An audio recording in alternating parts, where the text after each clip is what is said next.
Welcome back, my family. Before we dive into tonight's creepy little journey, make sure to like the video, subscribe to the channel, and share this with someone who loves a good scare before bed. I would love to know where you are watching from and what time it is for you right now. So drop it down in the comments and hype me up a little on YouTube. Now, get comfortable, dim the lights, and let us step into tonight's story. I thought I was alone on that gravel road, until I found 3 photos on my SD card of my own back, taken from just a few feet behind me. If you decide to read this on your channel, I need you to understand something up front. I'm not sending this to the police. There's no crime I can prove, no clear suspect, no body, no damage, nothing you can put in a report. What I have is a drive full of photos, a handful of dates and addresses, and one night in the woods that changed the way I feel about being alone in a place. My name doesn't matter. I'm a 30-something IT support guy out of Knoxville, Tennessee. I fix printers that never should have been bought, reset passwords for people who swear they never changed it, and spend most days under fluorescent lights with the sound of air conditioning hissing in the ceiling. That's my day life. My nightlife, the part that paid for my truck and half of my debt, was taking photos of cabins. You've probably seen places like them 100 times on Airbnb or Vrbo without thinking twice. Warm wood, fake fireplaces, generic signs about gather together 4 or 5 stars, perfect couples getaway in the Smokies. I'm the guy they call to make those photos look honest, but better than real. I go in when nobody's there, flip on all the lights, listen to the fridge humming in an empty kitchen, and try to make strangers want to sleep in a bed I've never seen in daylight. For a long time, it was just that. Easy money, long drives, empty rooms. Then I got the cabin they called Hickory Rise. It was a rush job on a cold, wet evening in late December. Extra cash if I could shoot it that night. No service on the road in one narrow gravel lane through the trees, a porch light burning like a little yellow eye at the end. I told myself it was nothing I hadn't done before. Put the truck in park, grabbed my camera bag, listened to the engine tick as it cooled and the rain tapping on the hood, and walked toward that warm square of light. The whole time I thought the worst thing that could happen was a dead battery or some drunk neighbor wandering over to ask what I was doing. I did not think about the walk back out. I did not think about the way gravel sounds when there is one pair of footsteps, and then there isn't. And I definitely did not think, standing in that empty cabin with the fridge buzzing and the clock ticking too loud on the wall, that someone else might be planning their own shots with my camera on their own time with me as the subject. So when I tell you that I later sat in my apartment miles away and opened a folder called Hickory Rise, and found 3 photos of my own back taken from behind on that same gravel road, I thought I was walking alone. I need you to believe that I am not exaggerating this for views. What I'm about to tell you is everything that happened before those photos existed. 1.1. My 2 lives, IT support and night photographer. I am not sending this to the police. I want that clear from the start. If you end up reading this on your channel, just know this is the only place I'm willing to put it. I don't have a case number, I don't have a suspect. I don't even have a clean timeline that makes sense outside of my own head. What I have is a handful of photos, some addresses, and a crawling feeling I can't shake when I walk down certain hallways or drive certain roads at night. My name doesn't matter. I'm 33, and I live in Knoxville, Tennessee. By day, I'm as boring as it gets, IT support for a regional logistics company. I sit in a low-gray cubicle that smells like burnt coffee, and Lysol wipes under fluorescent lights that hum just loud enough to make you tired, but not loud enough to complain about. The AC never shuts up. You can hear it breathing through the vents, a constant white noise that makes the whole building feel underwater. My day is tickets and passwords. printers that jam at exactly the worst time. Users who swear they didn't change anything while staring at a keyboard covered in crumbs. Our ticketing system pings every few seconds with a little synthetic ding that I used to ignore and now kind of hate. Spinny office chairs squeak in unison when everyone shifts at the same time. The break room coffee tastes like someone boiled a shoe, but we all drink it anyway. The microwave beeps, the soda machine hums, the vending machine coughs out stale chips.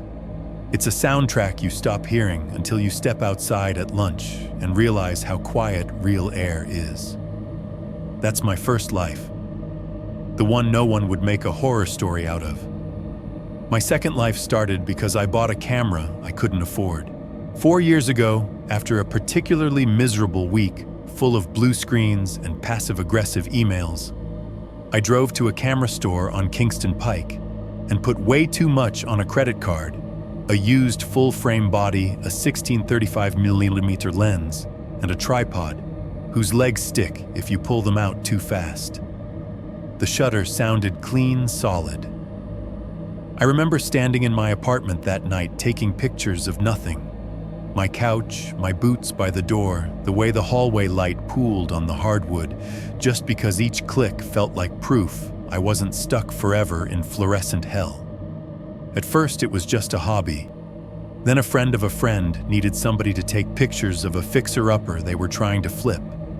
Then a property manager needed photos of 3 condos. Then somehow I stumbled into the world of cabins. They're everywhere around here.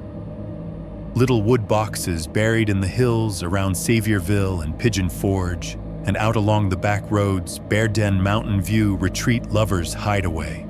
You've seen them online even if you don't live here, glowing windows at Blue Hour hot tubs steaming on decks, string lights zigzagging over Adirondack chairs. I became the guy who made those pictures.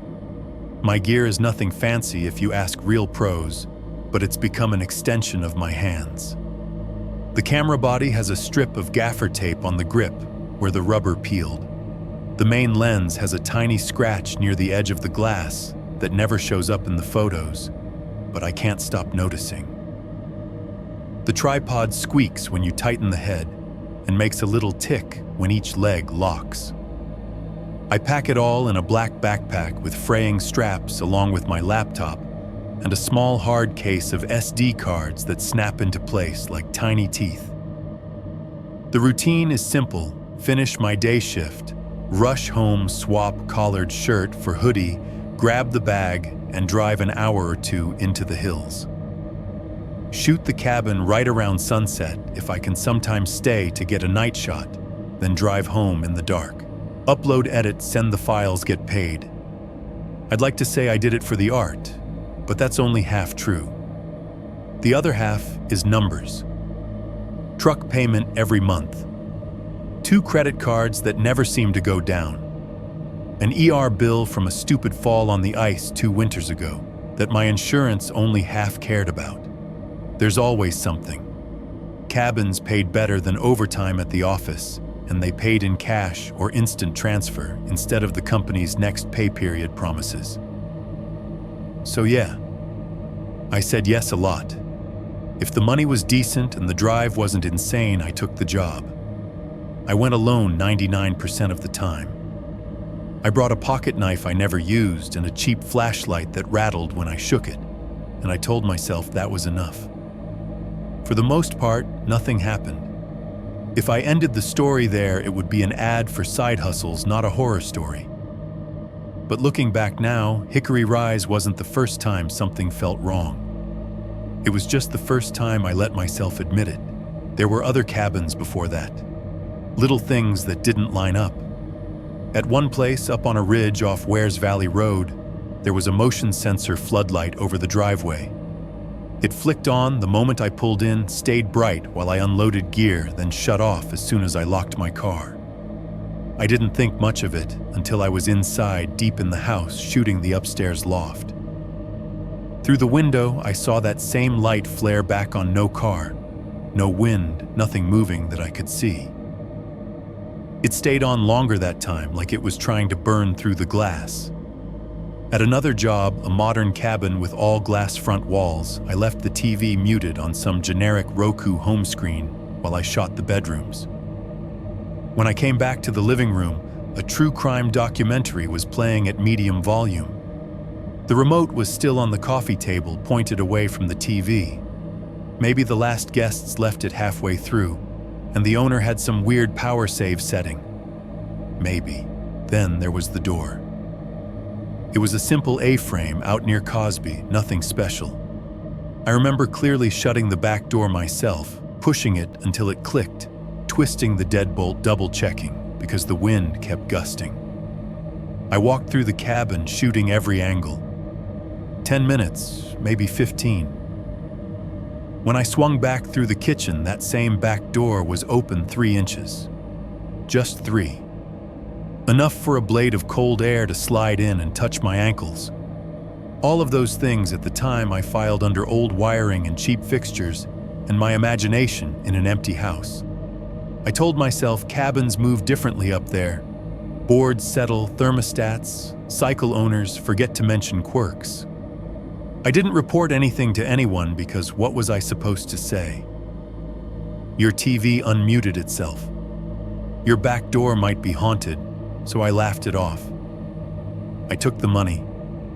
I moved on. I think that's important to say because I don't want you to hear the rest of this and assume I walked into it looking for ghosts. I really didn't. I was tired. I was underpaid. I was just a guy with a camera and bills. The night Hickory Rise came into my life, I was exactly where you'd expect me to be, sitting in my cubicle at 4:37 p.m., staring at the little clock in the corner of my monitor, pretending to care about a ticket I'd already solved. The office smelled like microwave lasagna and burnt popcorn. The AC was still hissing. Someone in the next row over was coughing into a tissue every 30 seconds. My phone buzzed against the desk screen, lighting up under the pale office glare. New message. Unknown number. Hi, got your contact from a FB group. Need a rush shoot tonight for a cabin near Sevierville.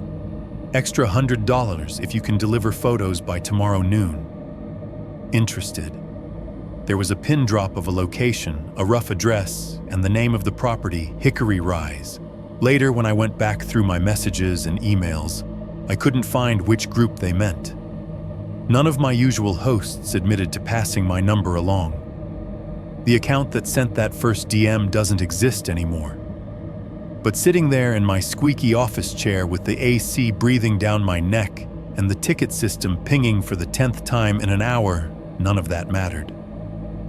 All I saw were 4 words glowing on the screen: extra $100 if tonight. So I typed back yes without thinking, shoved my phone in my pocket, and told myself it would be just another cabin. 1.2, directions into the woods. I clocked out at 5 on the dot. Nobody noticed me leaving. That's one weird comfort of office life: you can vanish at the end of the day, and the only thing that reacts is the time card system. I shut my monitor off, listened to the faint whine of the fluorescent lights for 1 extra second, then walked down the hallway past the break room. Someone had burned popcorn again. It hung in the air like a dirty blanket. Outside, Knoxville was in that in-between light where everything looks flat. The sky was a solid gray lid, no real clouds, just this low ceiling pressing down on buildings and traffic. Cars hissed past on the wet street. It had rained earlier, left the asphalt dark and shiny. I drove the 15 minutes back to my apartment first. I always do. I hate hauling my camera bag into work. Too many questions, too many greedy hands. The hallway in my building smelled like it always does: fried food, fabric softener, and old carpet. Somebody 2 doors down had cooked something with garlic and oil that seeped under the door seams. The elevator fan hummed overhead, a tired, breathy sound, and the fluorescent panel inside flickered twice before settling. As I stepped out onto my floor, I heard my neighbor's TV through the wall, some game show with canned laughter that sounded like a crowd trapped in a tin can. I unlocked my door, the deadbolt giving that familiar metal scrape, and was hit by my own apartment smell, cheap citrus cleaner from mopping the night before, and the faint stale note of coffee grounds left in the trash. I tossed my work bag on the couch and went into autopilot. Camera bag from the corner. Check batteries, 2 fully charged, 1/2. Lens cloth spare SD cards in their little plastic coffin. Tripod by the door legs still speckled with dried mud from the last cabin. Laptop in its sleeve. Small flashlight from the junk drawer. Click, click, zip. It's a strange feeling packing for a place you've never seen, except as a pin on a map.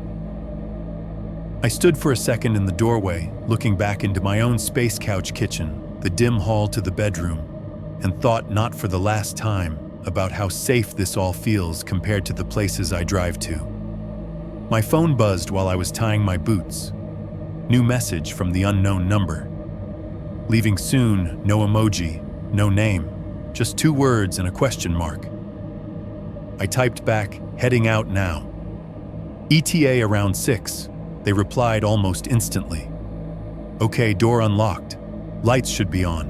Turn left at County Road 218, then follow sign for Hickory Rise. The way they typed bothered me a little, and I didn't know why at first. Then I realized the capitalization was weird. County Road in all caps. Hickory Rise in all caps. No contractions, no thanks, no friendly closer.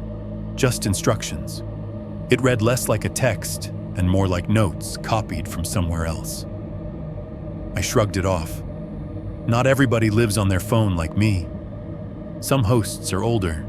Some dictate texts with voice. I grabbed my jacket, killed the apartment lights, and headed downstairs. The air outside had cooled. That wet metallic smell before rain was back. I unlocked my truck, slid the backpack onto the passenger seat tripod in the footwell, and sat there for a second with the door still open, listening. You can hear a lot if you just pause. The distant whoosh of cars on the main road 2 blocks over. A dog barking down the street. The elevator in my building rattling faintly as someone else rode it. It grounded me. Then I closed the door, turned the key, and the truck's engine gave its usual grumble into life. The dash clock read 5:09 p.m. Leaving the city is always the same process. You crawl out. First comes the stop and go on the local streets, passing gas stations and fast food places, strip malls with neon signs just starting to glow as the gray outside dims. I drove past the Kroger lot, where all the carts collect in metal clusters. The radio was on a local rock station, some late 90s song I'd heard a million times, the DJ talking about the Vols game between tracks. I merged onto I-40 eastbound tires, humming as I gained speed.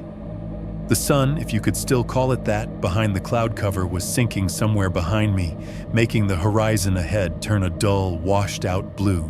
Headlights started popping on around me like eyes.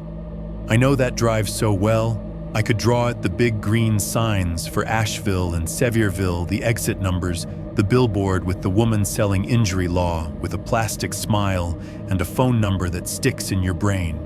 The further you go, the more the city peels away. First, the office parks, then the dense clusters of apartments, then the occasional big box store until it's trees and cut rock and signs for tourist traps.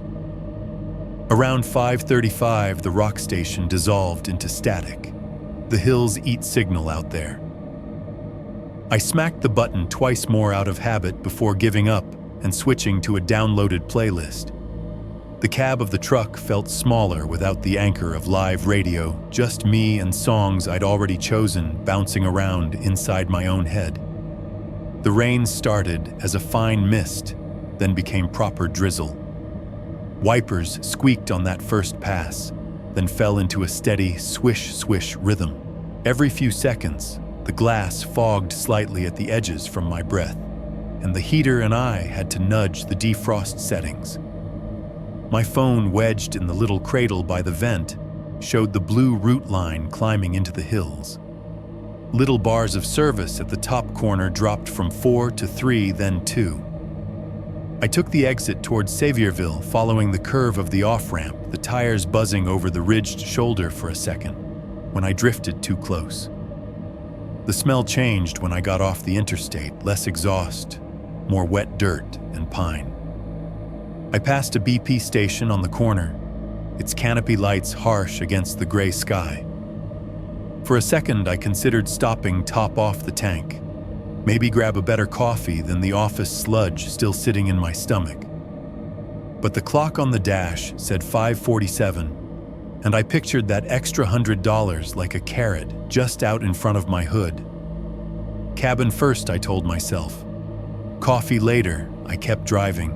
The main drag through town was busy in that touristy way, mini golf places with fiberglass dinosaurs, pancake houses with signs promising all-you-can-eat souvenir shops with bears on everything. As I turned off onto a narrower road, those thinned. The buildings shrank, then vanished, replaced by trees and occasional old houses with sagging porches. My GPS voice told me to continue for 8.6 miles. The sky was darker now. Some lights were starting to come on in distant windows, glowing warm behind bare branches. My speed dropped, without me meaning it to. Country roads are like that. You start to feel the curves in your hands before you see them. I watched the service indicator on my phone like it was a heartbeat. 1 bar. Then over a little rise, it blinked out completely. No service. The truck cab suddenly felt more cut off, like someone had shut a door between me and the world. The music kept playing, but it was just whatever I'd chosen days ago, looping in my ears. No calls in, no texts out. I tried not to make a big deal out of it. I've lost signal out there 100 times. It comes back. It always comes back. But there was still that tiny tickle at the back of my neck as the sky dimmed another shade, the drizzle thickening against the windshield wipers, working a little harder. The directions on my phone updated to an offline version of the map. Ahead, a turn, County Road 218. The text from the client echoed in my mind. Turn left at County Road 218. Then follow sign for Hickory Rise. The sign for the road itself was small and tired, a green rectangle with white letters leaned slightly to one side. I flicked on my blinker, even though there was no one behind me, and made the left. County Road 218 was narrower than I expected. 2 lanes technically, but no lines painted down the middle, just faded patches where tires had worn a path. Trees crowded up close to the shoulders. Here and there, a mailbox perched at the end of a gravel driveway, tilted like it was listening. Houses showed up less and less. A trailer with a half-collapsed porch. A brick ranch with 4 trucks in the yard, and a dog chained to a stake barking once as I passed. A 2-story farmhouse with a swing hanging from an oak, moving just slightly in the breeze. Then even those fell away. It was mostly woods. The hand-painted sign appeared about 10 minutes later, nailed to a post at the mouth of a narrower gravel road that cut off to the right. It was a plank of wood stained dark, with white letters someone had clearly brushed on themselves. Hickory Rise. The arrow pointed into the trees. The letters were neat but old. The white had faded to a sort of bone color. There were rust streaks under the nails. I slowed almost to a crawl, turn signal clicking loudly in the quiet cab. I could smell the stale coffee in the cup holder. The artificial new car scent from the little cardboard tree hanging on the mirror, and under all of that, the faint mineral smell of damp earth seeping in through the vents. Before I turned, something on the left side of the main road caught my eye. A squat cinder block building set back from the shoulder, a flagpole out front with the flag hanging limp in the damp air. A small sign stood by the drive, County Sheriff Substation. 1 patrol SUV sat in the lot, dark, no lights on inside. The windows of the building were dim. I couldn't tell if anyone was actually in there.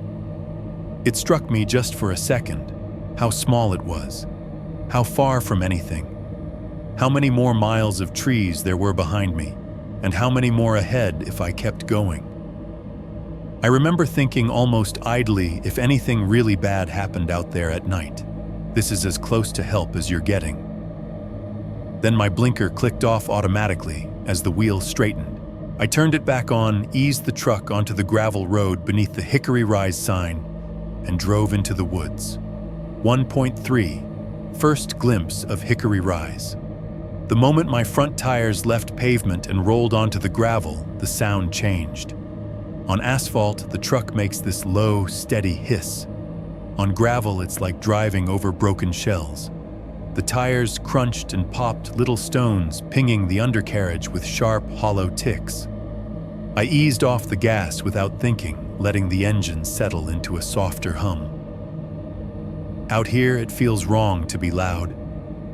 The road narrowed immediately. One lane if you were generous. Trees pressed in on both sides, their trunks dark and wet bark glossy under my headlights. Branches leaned overhead, bare limbs interlocking into something like a tunnel. Every time the truck bounced in a rut, the beams jumped, throwing moving shadows across the trunks, like something slipping out of sight. Someone had nailed a short post to a tree on the right, with a cheap round reflector bolted into it. When my lights hit it, it flashed back white and cold, a single unblinking eye in the dark. The drizzle had turned into a steady light rain.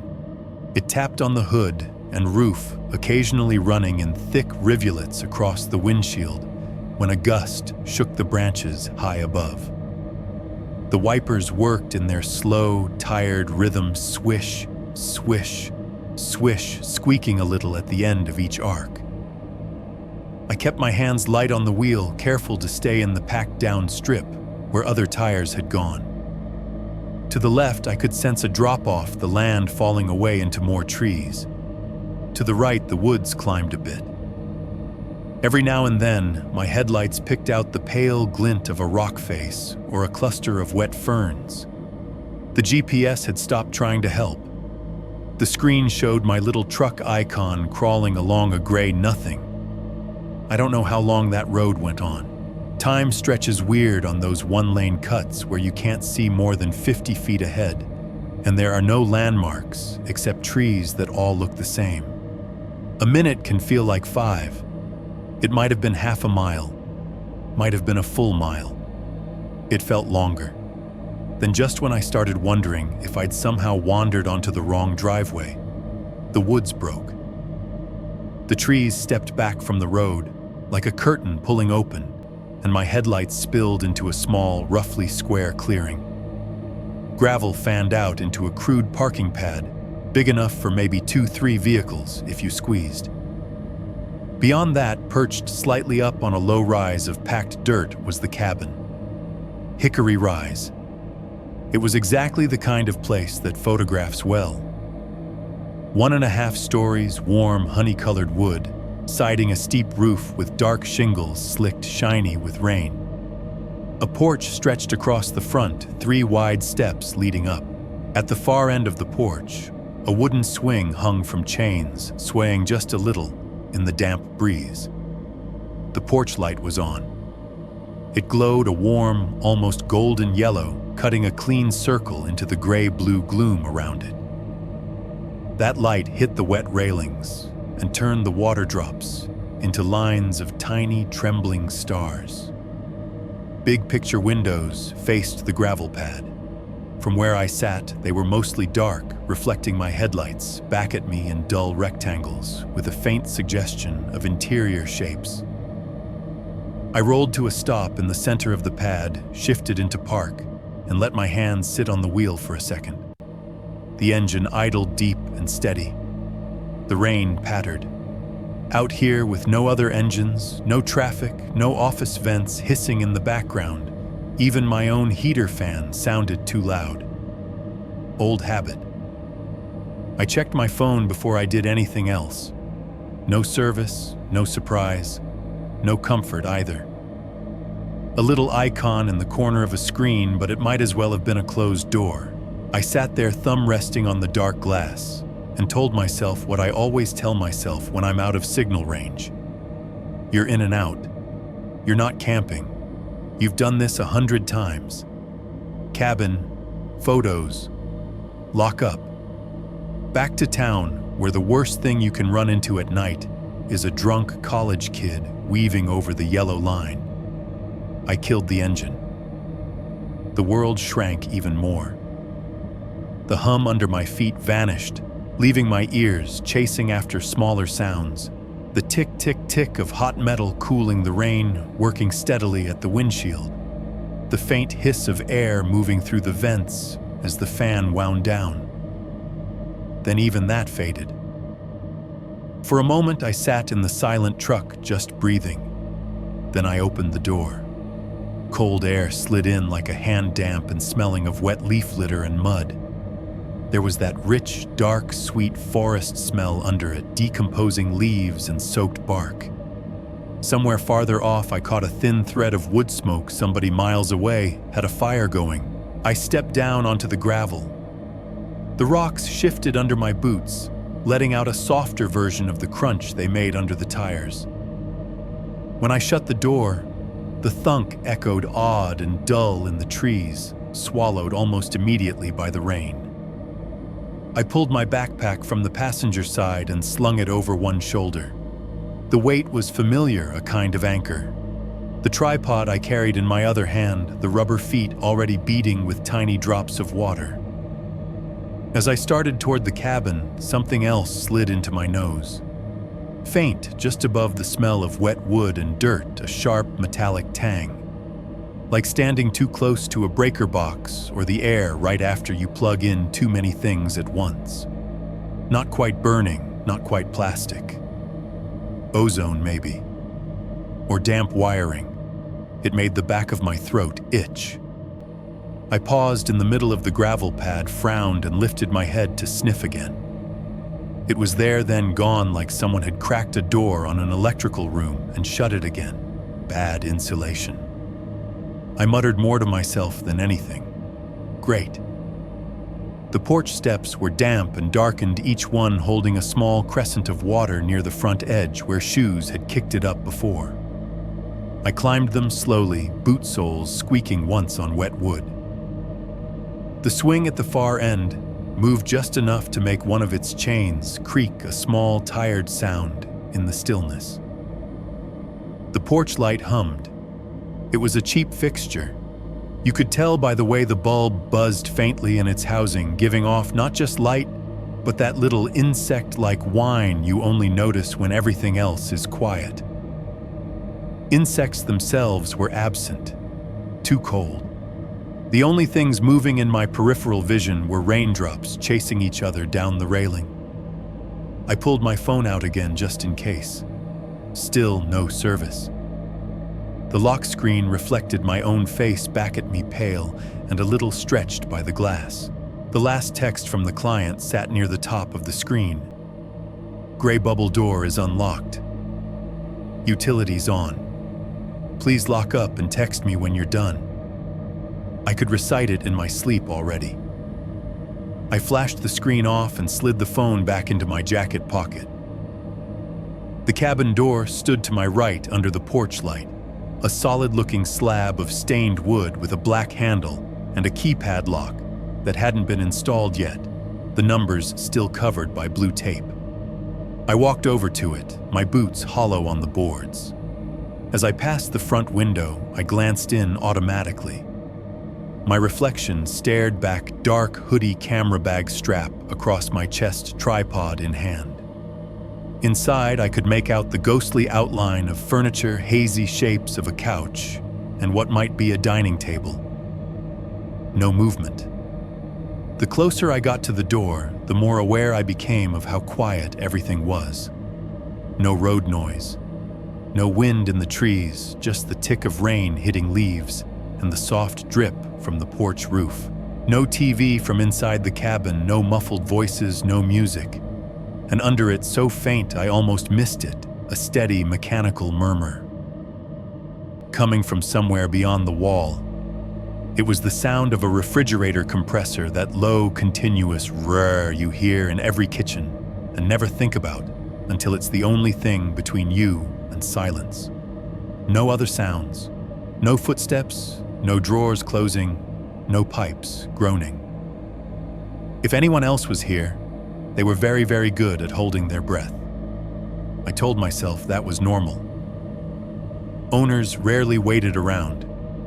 Half my jobs were like this: key under the mat door, unlocked lights on timers or left on. Still, the skin on my arms prickled under my sleeves, hairs standing up like they were listening for something I wasn't. I stopped with my hand halfway to the knob and took one more look back over the gravel pad. No other cars, just my truck sitting alone like a toy left on a rug, headlights off, windows, dark drops of water sliding down its sides in the porch glow. The trees formed a black wall beyond the little square of gravel, dense and unknowable. I couldn't see past the first rank of trunks. Anything could have been standing 5 feet in, and I'd have no idea. A vibration against my thigh made me jump. My hand flew back from the door before my brain registered it was just the phone in my pocket. My heart hammered hard once, twice. I fished the phone out with fingers that didn't feel entirely steady and lit the screen. New message. Same unknown number. Be sure to get good shots of the backside too, especially the tree line. I stared at those 2 sentences for longer than I should have. Backside made sense. Hosts loved shots that showed off privacy views, anything to suggest their place wasn't crammed next to someone else's. But especially the tree line landed in my stomach like a small stone.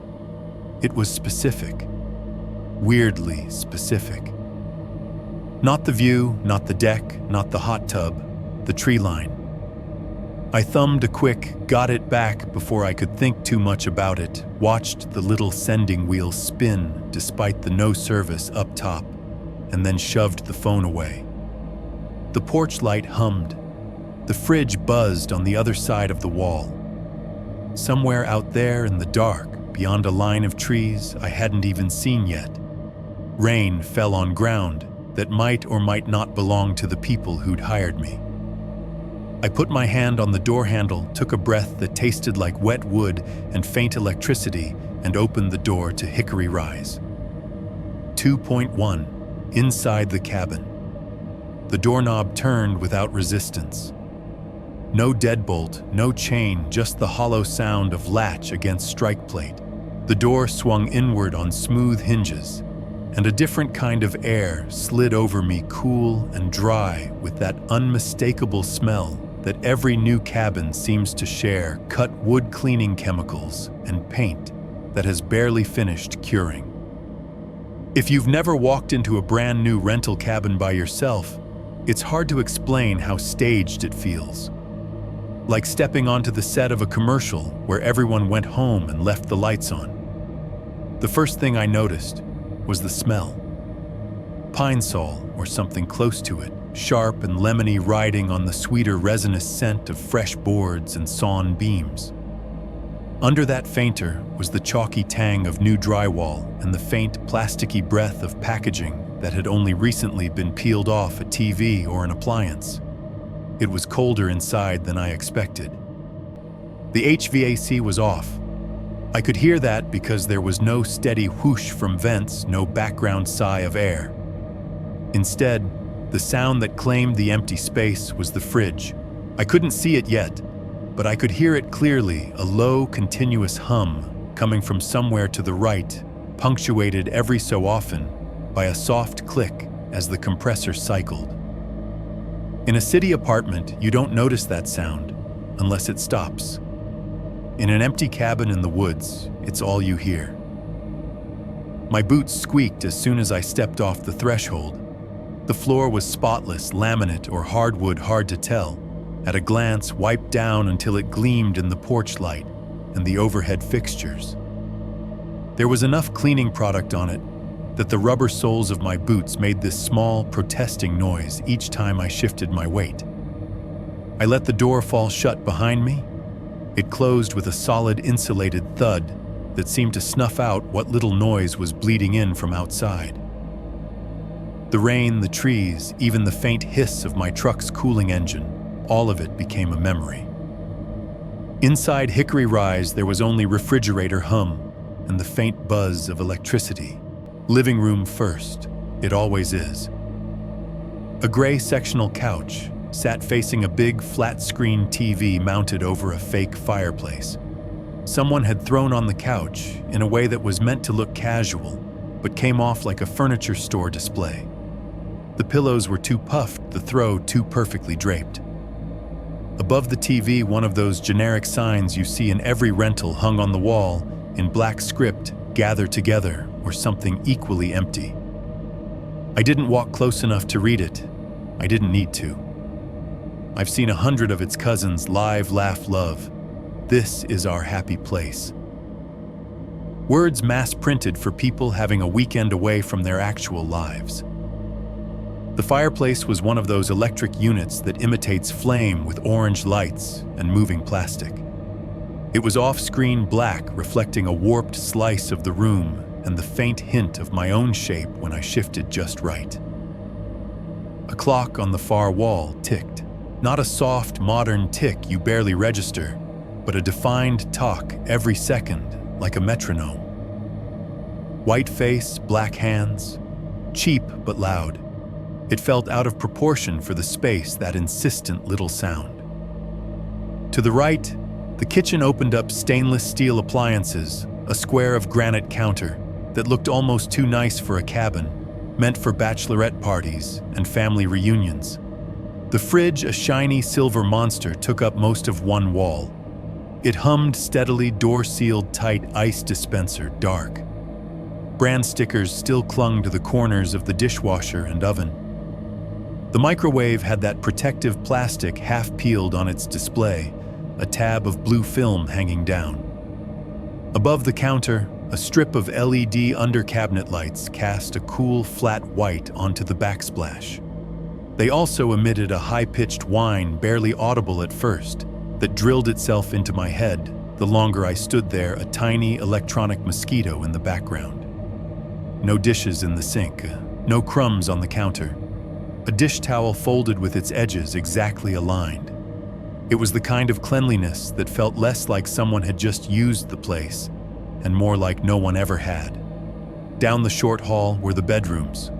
The first door on the left opened to a queen bed with a navy comforter and 2 rows of pillows arranged by height, like somebody was preparing for a photograph, which, to be fair, I was.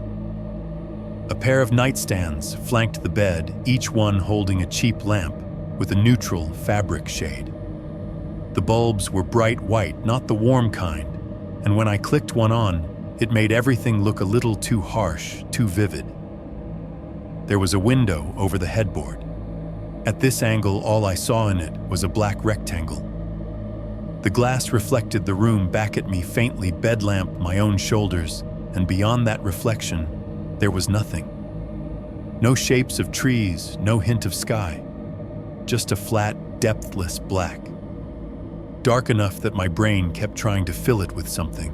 The second bedroom was nearly identical. Different color scheme, a soft green instead of navy, a different meaningless quote framed on the wall, but the same pristine bedspread, the same lamps, the same windows staring straight into that same painted black darkness outside.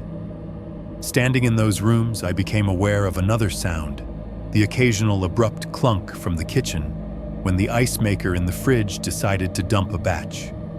It came at irregular intervals, loud enough to jumpstart my heart each time. The kind of sound that if you were staying the night, you'd eventually learn to sleep through. I hoped I wouldn't be there that long. I went back to the main space and did what I always do when I want to stop thinking about how empty a place feels. I went into work mode. I set the tripod down and popped its legs out, each one snapping with that familiar tick as the locks clicked into place. Camera out of the bag, lens cap off, quick wipe with the cloth to clear any smear. Battery and SD card clicked, home power on. The camera woke up with a muted beep and a flicker of the rear screen. I talked to myself more than I should have. Okay, wide shot from here first, then move to the corner, watch that glare on the TV. My voice sounded wrong in there. Too soft, swallowed up by the emptiness, the words falling flat and hanging in the air just long enough for me to hear how alone I was.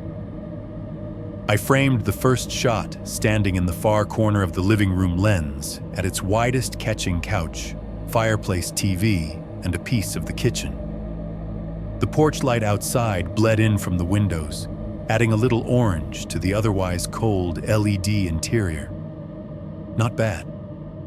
I pressed the shutter. Click. The sound was sharp, mechanical, reassuring. It echoed once off the wood and then disappeared into the fridge hum and clock talk. I stepped carefully, mindful not to scuff the floor, moving the tripod a few feet at a time. Each adjustment came with its own set of familiar noises: the soft scrape of rubber feet, the creak of the ball head, the tiny beep of focus confirmation when I half-pressed the shutter. My boots squeaked here and there on the still damp laminate marking my path, even as I tried to walk lightly. As I worked, the cabin started to feel less like a stage and more like a project. Living room, then kitchen, then back again.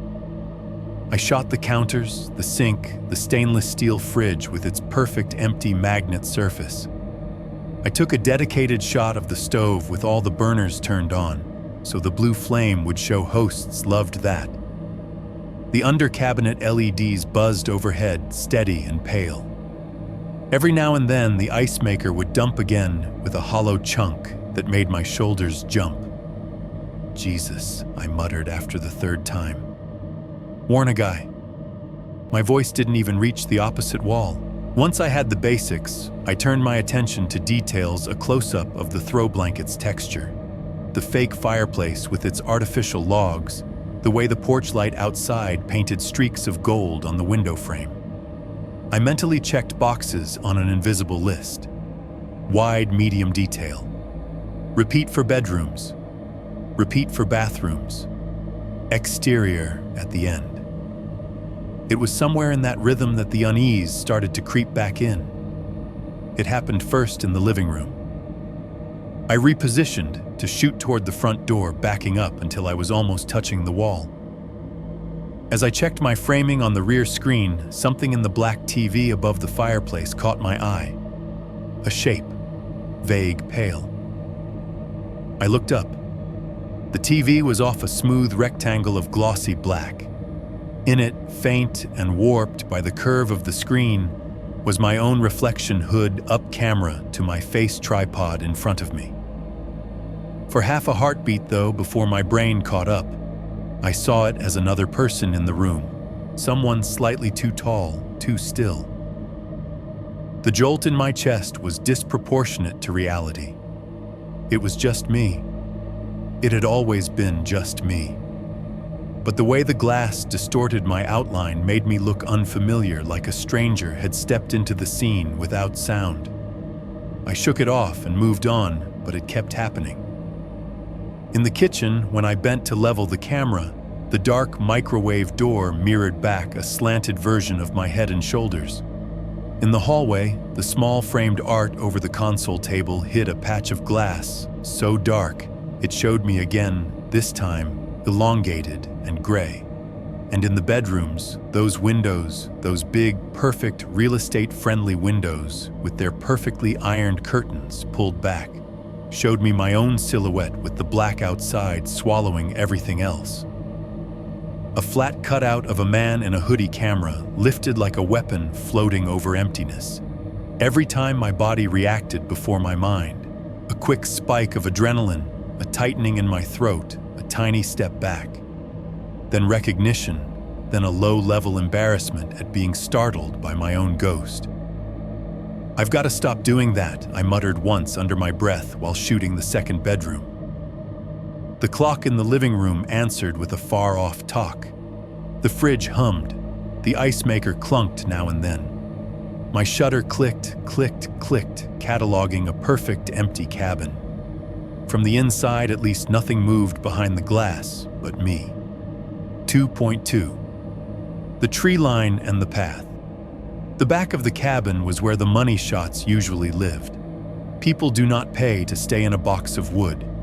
They pay to stay in a box of wood that looks like it is almost swallowed by nature, but not quite. Close enough to the trees to feel immersed far enough to still get decent cell signal and not think about who else might be out there. From the living room, 2 big windows faced the backside, floor-to-ceiling glass framed in dark wood with simple gray curtains pushed to the sides. I turned toward them once I had the inside basics done. From a distance, they looked like rectangles of matte black mirrors that had forgotten how to reflect. As I walked closer, the room around me slid into them slowly, couch lamp, the faint glow of kitchen lights behind. At about 3 feet away, my own outline floated there too, layered over whatever was outside. I stepped right up to the glass and let my eyes adjust beyond my own ghost. The first thing that hit me was how close the tree line actually was. There wasn't much of a yard, no sweeping lawn, no fire pit circle, no long view. Just a narrow strip of ground, maybe 20-30 feet of patchy grass and mud, and then trees. Tall trunks, mostly bare this time of year, pressed together shoulder to shoulder.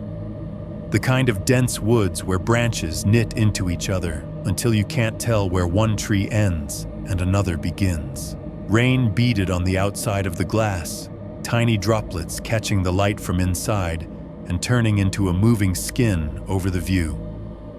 Beyond that liquid veil, the world was layered shades of dark charcoal ground, black-brown trunks, vague gray shapes of rocks or low bushes. It took me a second to realize what was wrong with the picture. At the exact point where the trees started, right at that border, where the cabin's scraped leveled ground met the unbothered woods, there was a line. It wasn't obvious at first. Not a straight white gravel line, not a fence. Just a strip of earth darker than the rest, cutting horizontally across behind the cabin, like someone had drawn a faint, uneven belt around the whole clearing. I narrowed my eyes, trying to see past the reflection of my own face and the living room behind me. The line resolved into a shallow rut in the mud. A path, not a big one. Not a road, not even a walking trail you'd see on a park map. More like something made gradually over time by feet or hooves or tires, passing the same way again and again each pass, stealing one more tuft of grass until nothing was left but bare earth. You learn to recognize trails when you spend time shooting in the middle of nowhere. Deer make one kind narrow secret punched into the underbrush in a way that flows around obstacles. People make another straighter boulder, ignoring things until they're forced to go around them. This one sat somewhere in between. It wove slightly, but not the way an animal path does. It was almost level with the cabin, like whoever made it liked to stay just inside the line of trees within sight of places like this. A little shiver crawled up my arms. I raised the camera more out of habit than anything. Framed the window as if I were already seeing the eventual shot in the listing cozy interior hint of wild outside. Then I zoomed in past my own reflection, focusing on the border where yard ended and woods began. The lens pulled me out there in a way my eyes alone couldn't. The ground at that line was darker, churned slightly. The rain made it shine, but in between the wet patches, I could see the rough shapes of impressions. Not distinct footprints, nothing the cops would plaster and cast in a crime show, but dips and ovals where something heavier than falling leaves had pressed down and smoothed the earth. Whatever used that path had been out there in both wet and dry weather. The mud remembered. No fence, no wire, no private property, or no trespassing nailed to a tree. Just that naked, open edge. I let the camera drop back to my chest and rested my forehead lightly against the cool glass. The pain vibrated faintly under my skin, a subtle humming I hadn't noticed until then. It took me a second to realize the fridge sound had faded. I pulled back, listening. The hum that had underpinned everything since I walked in was gone. No compressor running, no ice maker primed. Just the tick, tick, tick of the clock in the living room and the soft thrum of blood in my ears. The air felt thicker, like the barometric pressure had dropped by a notch. My ears popped once, a tiny, involuntary adjustment, the way they do on an airplane when the cabin pressure changes. For a moment, even the faint noise of the rain outside seemed to mute, like someone had shut a door between here and there. The room tightened around me. My own breathing sounded too loud. Then, as if someone had snapped their fingers behind the walls, the fridge kicked back on. A low whir followed by the familiar hum. The ice maker in the freezer answered a beat later with a cracked, hollow clunk that made me flinch. I exhaled too quickly. Acoustics, I told myself. Weird wiring, no big deal. Still, it took effort to peel myself away from the window. I needed exterior shots of the back, especially with that path now etched into my brain. And the text from the client nudged at me as clearly as if I had it on a sticky note, good shots of the back. Especially the tree line. They'd said it like they knew exactly what the cabin backed up to. Like they cared less about the cabin and more about the line where it ended. There was a door off the kitchen that led to a back deck. I'd clocked it earlier, a sliding glass door with a handle you had to lift and tug at the same time. The handle was colder than the air inside, condensation beating along the metal. When I unlocked it and pulled the seals, let go with a wet, rubbery sigh. Outside, the deck boards were damp and slick. Someone had swept recently. There were no leaves, no dirt, just that sheen of rainwater on stained wood. As I stepped onto it, the board under my left foot gave a complaining creak, a drawn-out "eh" that sounded almost human in the quiet. The rain was steadier now, but still light, a constant tapping on the deck railings and the roof above. Beyond, the small halo of light spilling from inside the woods hissed softly, the sound of countless drops filtering through branches and leaves. Standing out there without the glass between me and the trees, I could smell them better. Wet bark soil churned up by water, something green and sharp from unseen plants. And there again, under it, all that faint electric tang, like a transformer in the distance. I walked to the edge of the deck and looked out. From this angle, the cabin's advantage disappeared. It didn't feel like a cozy retreat with a view. It felt like a stage built 2 steps from a wall of bodies. The strip of ground between deck and tree line looked even narrower from here.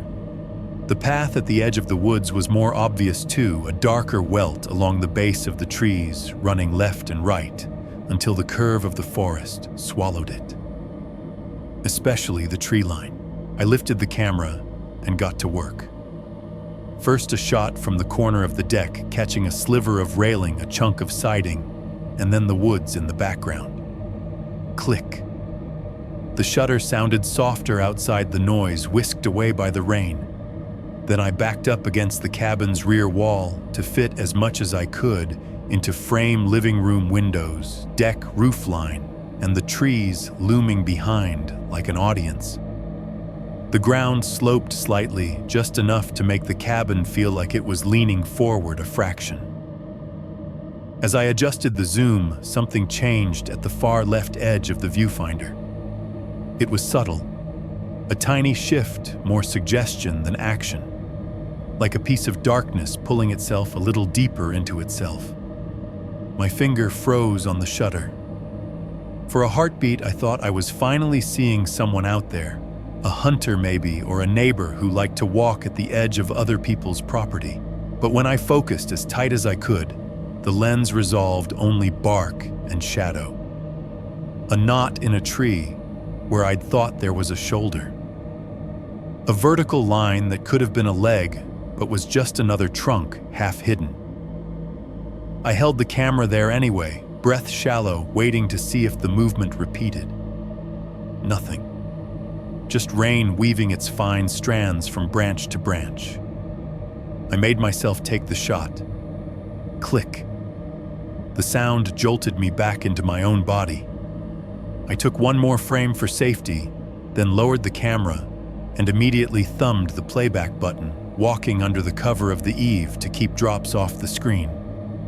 The image filled the LCD cabin on the right deck rail in the foreground trees, crowded in the back.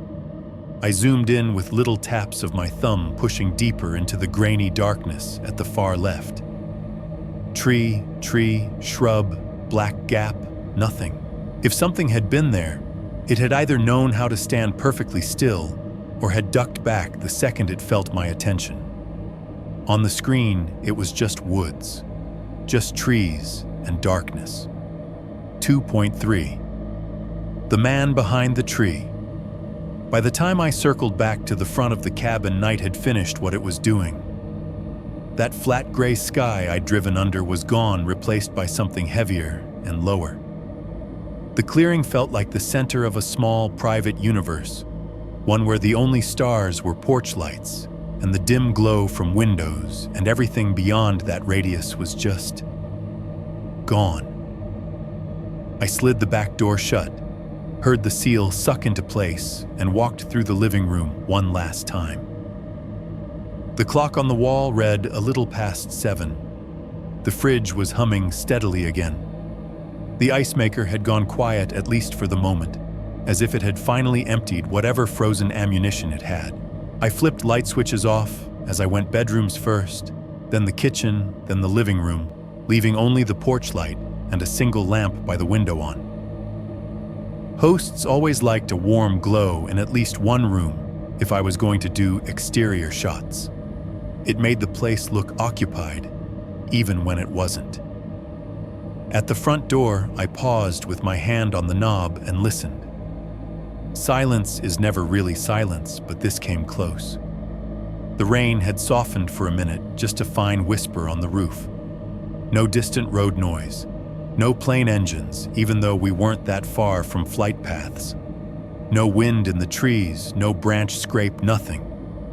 You don't realize how many background sounds you live with until you're alone with almost none. I opened the door and stepped out onto the porch. The porch light threw a wide circle of yellow on the steps and gravel, and another weaker one on the trunks of the nearest trees. Beyond that, darkness thickened quickly. The rain showed itself in that cone of light as slanting lines, each drop a silver streak for a fraction of a second before it vanished into the black. My truck sat where I'd left it, the wet hood catching a smeared reflection of the cabin windows. A thin steam rose from the metal, barely visible, as the engine gave up the last of its heat. Every now and then, something in the undercarriage ticked little cooling clicks, like metal talking in its sleep. No other vehicles, no new tire tracks, just the same mess of gravel and the soft puddles beginning to form in the low spots. I forced myself to get back to work. The faster I finished, the sooner I'd be out of there. I carried the tripod down the steps, boots slipping slightly on the wet wood. The swing at the end of the porch creaked, once a lazy back and forth motion stirred by some breath of air I couldn't feel on my skin. Halfway across the pad, I set the tripod down and extended the legs, each one snapping into place with a familiar series of clicks. The sound felt too loud in the open space. It didn't have anything to compete with.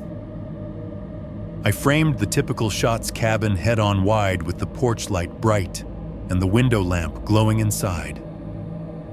The rectangle of the front door, the angled roof, the way the wet wood shone. Shutter. Click. The sound bounced off the cabin's face and came back a little softer. I stepped farther back near the edge of the gravel to catch more of the trees around the clearing.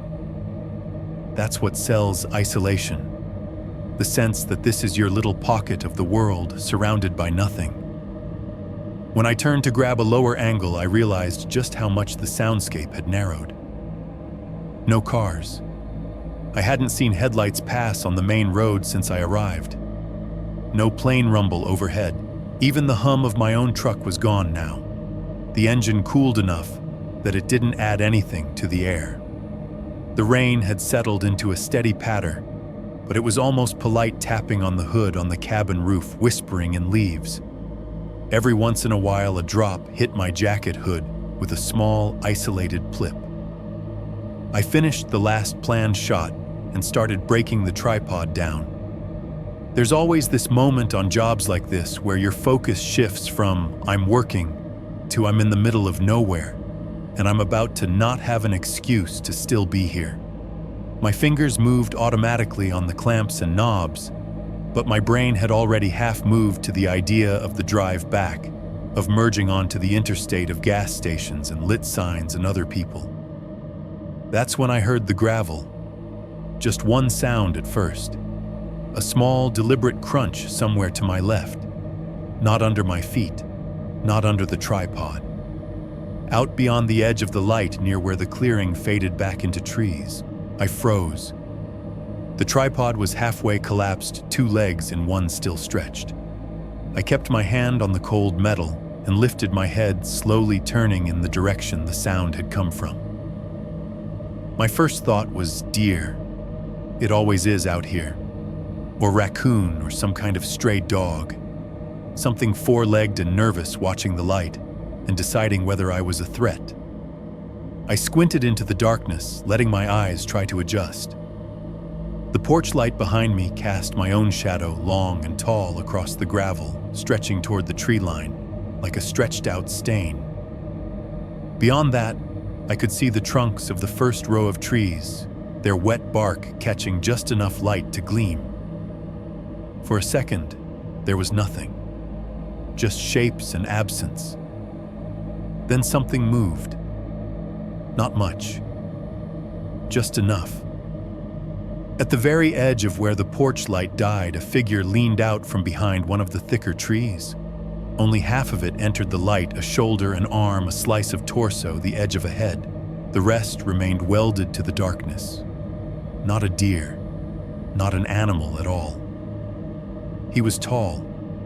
Even from that distance, even with half of him hidden, I could tell he had at least a head on me. The jacket he wore was bulky and work-worn, the kind of canvas coat you see on construction sites and farms and in hunting blinds. Carhartt style. It looked dark brown, or maybe just wet the shoulders darker where the rain had soaked in. Jeans below that, darker at the cuffs, suggesting heavy boots just out of sight. One arm hung down at his side. I couldn't see his hands. On his head, a dark hat. Baseball cap, maybe something with a short brim. It cast his face into shadow. All I could really make out was the underside of his chin, a rough jawline, the suggestion of stubble and what might have been a faint glint where glasses or wet skin caught the porch light. We locked eyes, I think. I couldn't see his, but I felt the collision. That moment when your brain stops sorting shapes into tree rock shadow and acknowledges person. The shock hit first, then the cold. My fingers tightened on the tripod so hard, the metal bit into my palm. And then as quickly as he'd leaned out, he disappeared. Not by stepping forward, not by walking toward me or backing dramatically into the darkness. It was a snap movement, his visible half withdrawing behind the trunk in a single smooth shift. 1 second there was a slice of human. The next second, there was just bark. I listened for running, for the pounding of boots on wet ground, the crash of underbrush, even the crack of a twig. Nothing. There was a subtle shuffling sound, like a weight shifting once and then stillness again. The rain didn't even seem to change tempo. I realized I'd stopped breathing. The air in my chest burned as I dragged in a slow, shallow lungful. "Hello," I called out. My voice sounded wrong. It didn't carry the way I expected. The trees swallowed it and handed back something smaller, like an echo that had been sanded down. No answer. "Hey," I tried again, forcing more volume. "You okay out there?" Nothing but rain and the faint, delayed drip of water from the cabin's gutters. A drop landed somewhere on the truck, pinging off metal with a tiny, isolated note. I told myself, it's a neighbor. It's the owner. It's some guy checking on his property. He doesn't owe you conversation. Still, panic was very quietly threading itself through my ribs. I picked up the tripod, hugging it a little closer than necessary, and took a few slow steps toward the left, angling myself to get a better look around the tree he'd leaned from. From this new angle, the trunk came into clearer view, rough with wet bark, slick strips of moss climbing the side.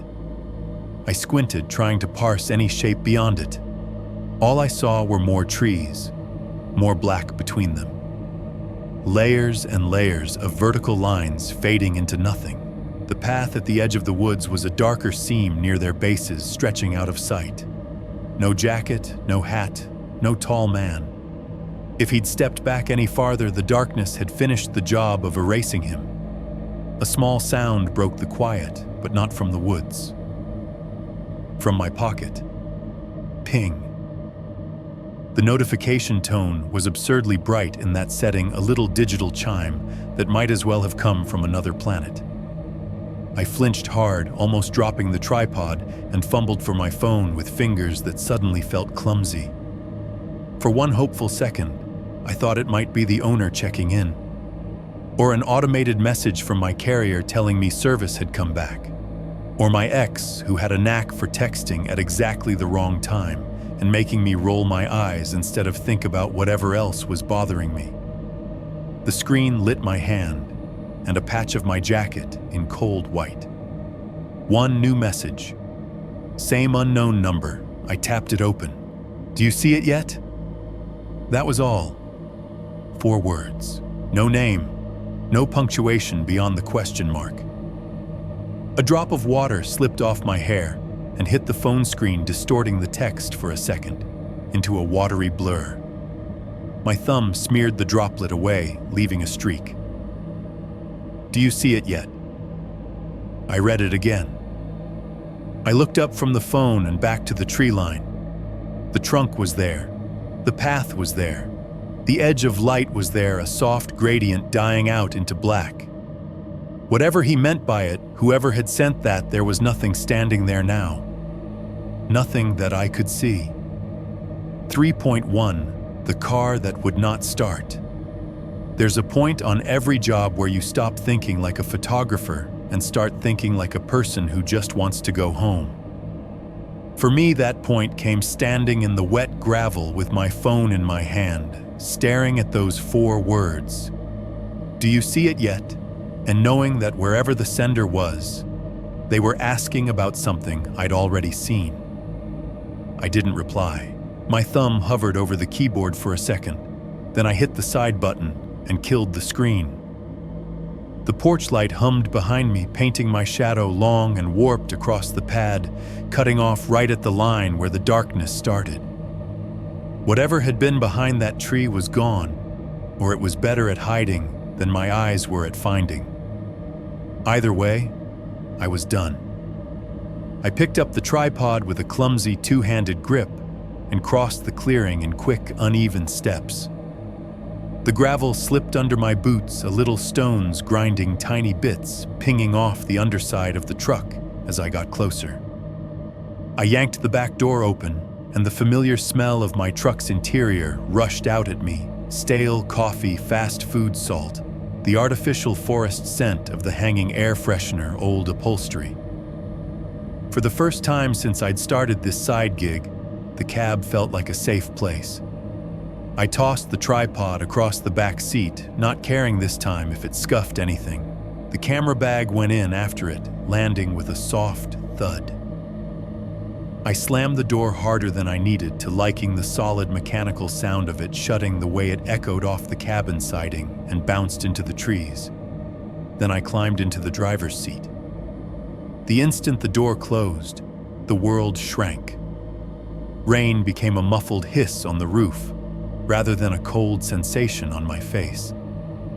The porch light was just a yellow flare in the side mirror. The dark trees became a wallpaper of black beyond the fogged glass.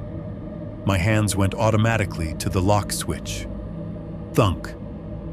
All 4 doors clicked down. I felt a little stupid for how much better that made me feel. I sat there for a second, just breathing. The steering wheel was cold under my fingers, the textured plastic familiar. The dash lights glowed gently, speedometer needle at 0 fuel gauge comfortably above half-engine temp, low check engine light blessedly off. My reflection looked back at me in the darkened windshield, faint and ghostly. Just a neighbor, I said out loud to the empty passenger seat. Some guy out for a walk. Maybe he doesn't like strangers with cameras. That's all. Saying it made it sound less like the truth and more like a line I was trying out on myself. Either way, it didn't matter. Once the engine was running, I'd be backing out of this clearing, bumping down the gravel and pointing my hood toward town. In 20 minutes, I'd be on the interstate with hundreds of other people, and this would be something I shook my head about later over a beer. I slid the key into the ignition and turned. The dash lights dipped. Something under the hood gave a tired half grunt. Instead of the familiar crank and rumble of the engine catching, I got a rapid series of dry clicks. Tack, tack, tack, tack, tack. The sound was sharp, insect-like, and ugly. It rattled around inside the cab, got inside my teeth. I pulled the key back hard, doing an unpleasant little lurch. Okay, try again. I took a breath that felt too big for the truck, then turned the key once more.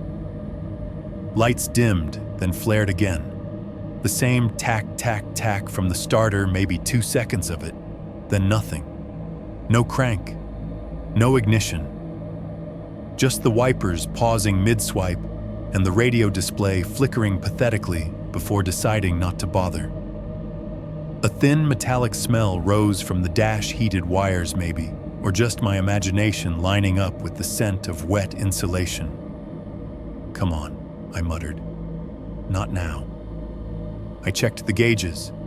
Fuel fine. Oil pressure needle resting in its usual spot. No screaming red lights beyond the little battery icon that had flickered when I turned the key. It went out again with the rest of the provisional Christmas tree when I let go. For a second, I sat completely still, staring at the steering wheel, listening. The only sounds were my own breathing too loud in the small space and the patter of rain on the roof. Somewhere in the chassis, a bit of hot metal ticked as it cooled from the earlier drive. The porch light hummed through the closed door, a faint electrical buzz just at the edge of hearing. I turned the key a 3rd time. Tack, tack, tack, tack, tack. No catch. Just that helpless clicking like a grasshopper trapped under the hood. On the list of things you never want to hear in the middle of nowhere after dark with no one else around, that sound is pretty high up. I let the key sit in the on position for a second, watching the dash lights glow. Then I backed it to off and pulled my hand away, flexing my fingers to get rid of the tension. Fine. Check the basics. Fuel again, still good. I flicked the headlights on and off. They responded bright and steady. Radio powered up when I jabbed the button, then only hissed low static when I turned the volume up like a whisper in a language I didn't understand. I turned it off again, quickly. Out of habit, I tapped the little icon bar at the top of my phone screen. No service didn't change. The list of available Wi-Fi networks was empty. No cabin router name, no nearby hotspots. Just a blank white space. No tow truck then. No AAA call, no quick rescue. If the truck wasn't going to start on stubbornness alone, it was going to require something more old-fashioned than an app. I sat there feeling the options line up like doors in a game show. Door 1, go back inside the cabin. Lock the door.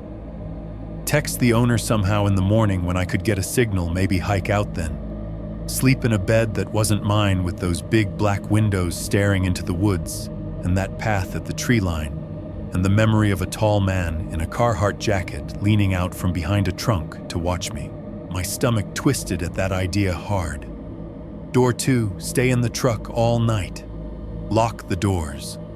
Try not to think about how easy it would be for someone to stand just beyond the reach of the dome light and watch me through the glass. Hope the battery didn't die completely from attempts to start it. Hope it didn't get much colder. Hope nothing and no one tested the locks. Door 3, walk. The main county road wasn't that far. I'd driven it. I'd seen the sheriff's substation not 10 minutes past the Hickory Rise sign. If I could get back to that intersection, I could flag someone down. Maybe catch a deputy if I was lucky. Gravel roads feel different on foot than in a truck, especially in the dark. But I'd take that over, pretending this clearing didn't feel like a mouth that had closed around me. I realized I'd already chosen when my hand moved toward the door handle. "Okay," I said to no one, my voice sounding small. "Okay, we're walking." I grabbed the flashlight from the cup holder and checked it, thumbing it on. A clean white beam cut across the steering wheel and through the side window, catching the rain for a second, before I clicked it off again to save the battery. My camera bag sat behind me, half unzipped. For a moment I thought about taking the camera out, holding it in my hands instead of leaving it back here. Some part of me, way in the back of my skull, whispered that a camera can be a kind of witness. Proof. If anything weird happened, I could know. That was melodramatic. I was not going to be the idiot who stopped to take art shots in the middle of a problem. I twisted in my seat, grabbed the backpack and shoved it down into the passenger side footwell so it would be less obvious through the windows. The tripod could stay sprawled on the back seat. If someone wanted to break in for a beat-up camera and a squeaky stand, they deserved the disappointment. I killed the headlights and pulled the key out of the ignition. The cab went darker, lit only by the soft residual glow from the porch light through the windshield. My reflection in the glass was suddenly sharper, eyes too wide. I unlocked the door, hesitated, then hit the lock button again just to listen to it. Thunk. 4 satisfying clicks. I opened the door a crack. The rain's voice surged back in louder, cooler. The smell of wet trees and gravel and that faint electric tang wrapped around me. I slid out, keeping the flashlight in my pocket for now. No reason to draw more attention to myself than the porch light already did. When I shut the truck door, it felt more final than it should have. I walked around to the cabin front to make sure I'd actually locked it, boots crunching in the gravel. As I climbed the porch steps, the light above my head flickered. Just once. A quick, almost imperceptible dimming, like the bulb was taking a breath. For that half second, my shadow on the gravel stretched at a weird angle, elongated, and pulled toward the woods, like something was grabbing it. The hum from the fixture got louder with the flicker, a tighter, more insistent buzz, then settled back to its previous level. I reached for the door handle, making sure it was shut tight. The latch caught solid.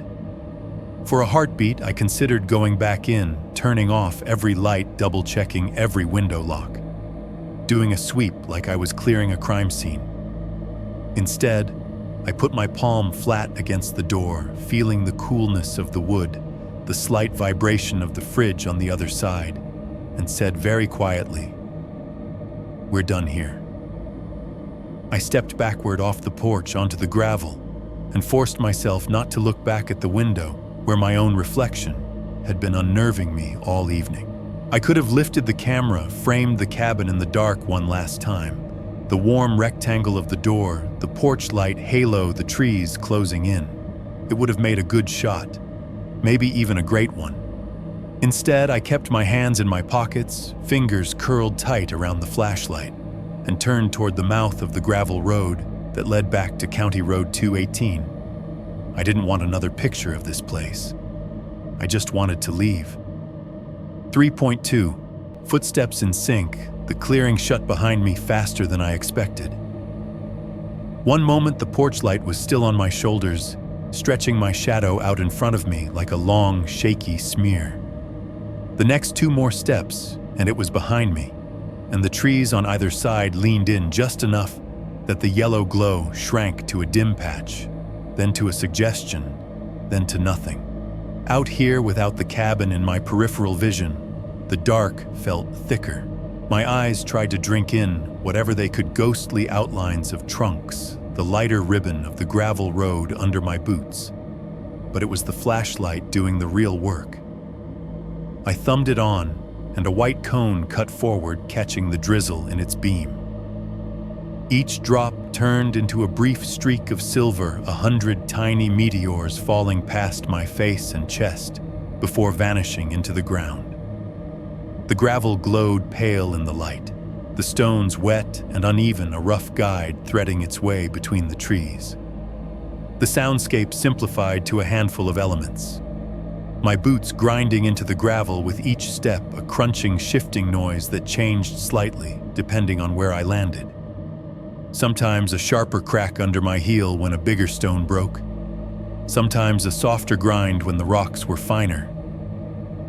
The rain hissing through branches on both sides of the road, a constant soft static. Every now and then, a larger drop dislodged from a branch overhead and fell with more force, hitting my jacket hood or the brim of my hat with a tiny, isolated plip that felt louder than it was. The straps of my backpack creaked quietly when I moved my shoulders, leather and nylon, rubbing a familiar little complaint with each longer stride. My breath puffed out in short, visible bursts when the beam of the flashlight caught it at the right angle, ghosts of warmth that disappeared almost as soon as I noticed them. I hadn't gone far, maybe 100 yards, maybe less, when I realized I could no longer see the cabin light behind me. I turned once briefly, and all I got was black. The road curved just enough, or the trees were dense enough that whatever little pocket of man-made brightness I'd left might as well have been miles away. Good, I told myself. Distance. That's all I needed. I faced forward again and kept walking. Time on that gravel road stopped behaving like real time. Without landmarks, without houses or mailboxes or even proper driveways, the only way to measure distance was by sound and by breath. Step after step, crunch after crunch. The beam of the flashlight created its own world about 20 feet deep, and then that world kept moving with me, revealing new slices of the same scene: trees, rocks, ruts, more trees. A few minutes in, whatever that meant down there, I started to notice something that didn't fit. At first I thought it was just echo. Sound can do strange things between wet trunks and uneven ground. My own footsteps would bounce off a rock face and come back a half second later. I've heard that before on narrow roads. You clap or shout and get something back that's almost yours, but not quite. But this wasn't like that. I became aware of it gradually, the way you notice a smell has been in the room the whole time. My boots hit the gravel in a steady rhythm. 1, 2, 1, 2, left, right, left, right. Under that, a half beat behind, there was another crunch. Not every step. Not a perfect mirror. Just often enough to be wrong. I tried to ignore it. Focused on the flashlight beam on the small pool of gravel in front of me, on the faintly visible ruts where vehicles had passed. Told myself it was just the sound bouncing off the trunks, getting delayed, warped by the trees. It persisted. Step crunch. Step crunch. Step crunch. The timing stayed off. My foot would be lifting when the other sound landed, like someone walking behind me trying to match my pace but never completely in sync. My chest tightened. The air felt thinner despite the humidity. The first test wasn't conscious. My body decided before my brain did. I stopped. It was an abrupt, full halt. One second my boots were chewing up gravel. The next my heels dug in and my knees locked. Half a second later, from behind came a single extra crunch. It wasn't particularly loud. No twig snapped dramatically. It was just that unmistakable sound of weight pressing rock into rock, then settling. The exact same tone my own steps made, but delayed and not attached to any movement I was making. Every muscle in my back went rigid. I spun around, raising the flashlight with more violence than necessary, its beam careening across the trees and the road like a panicked searchlight. The gravel behind me stretched back in an uneven wet strip, shining where the rain had pooled. My own footprints, such as they were just darker patches where the stones had shifted. The trees on either side were tall and straight, their bark slick and dark. Nothing moved. Nothing stepped back. Nothing ducked behind anything. I panned the light, slowly aiming it into the woods off the side of the road. The beam cut through wet branches, revealing layers of trunks and undergrowth. Drops of water flashed and disappeared. Background became foreground, became a wall of vertical lines. Hello. The word came out of me without permission. It sounded thin and stupid, and instantly swallowed by the damp air. No answer. I held the beam still for a few seconds, pointed at a random patch of trees. If something was out there, it would have had to breathe, to flinch, to do something.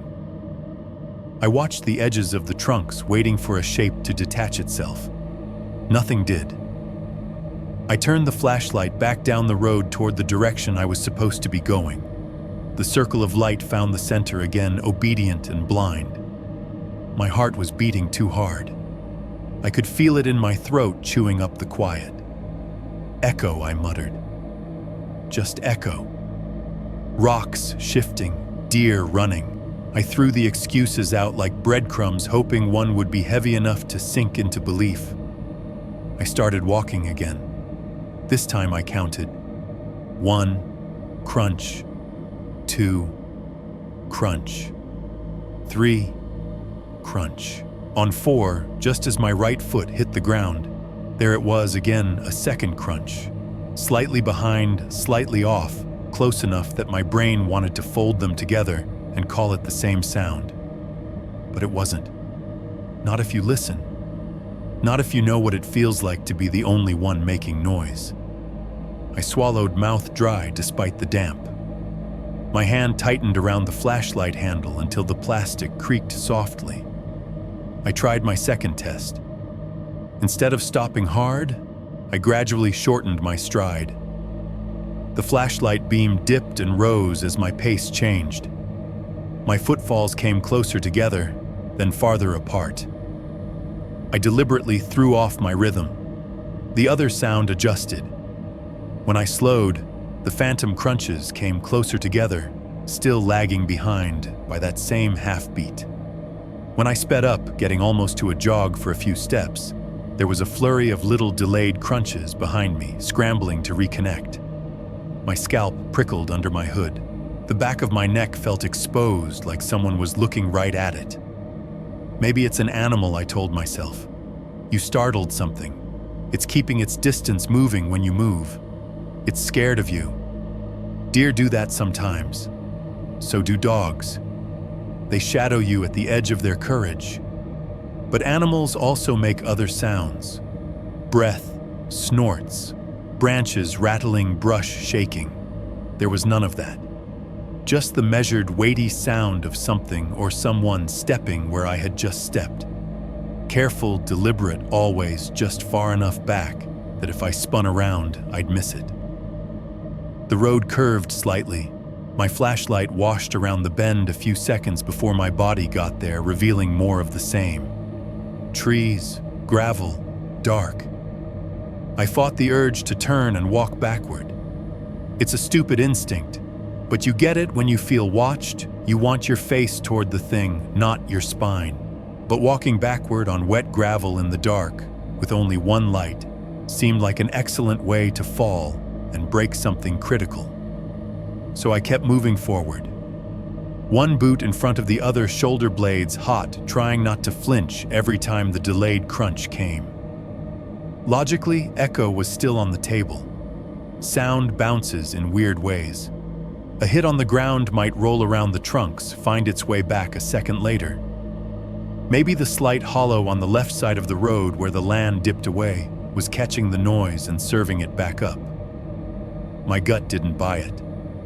It kept replaying the image of the man behind the tree at the cabin, the way he'd leaned just far enough into the light to let me know he was there, then retreated.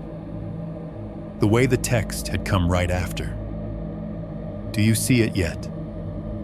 Now I couldn't stop thinking that maybe this was what I was supposed to see. Or rather feel, the knowledge of not being alone just out of reach, walking exactly the same road I was choosing to stay just beyond the beam of my light. Someone pacing me, not close enough to grab me, not far enough to ignore, close enough to hear what my footsteps sounded like, and decide to answer them. 3.3, keep going. Somewhere between counting my own steps and counting the delayed ones behind me, a faint glow started bleeding through the trees ahead. At first I thought it was my brain inventing comfort, one of those phantom lights you see when you've been in the dark too long. But the longer I walked, the more it resolved into something real. Not a steady glow, not like a house light or a floodlight.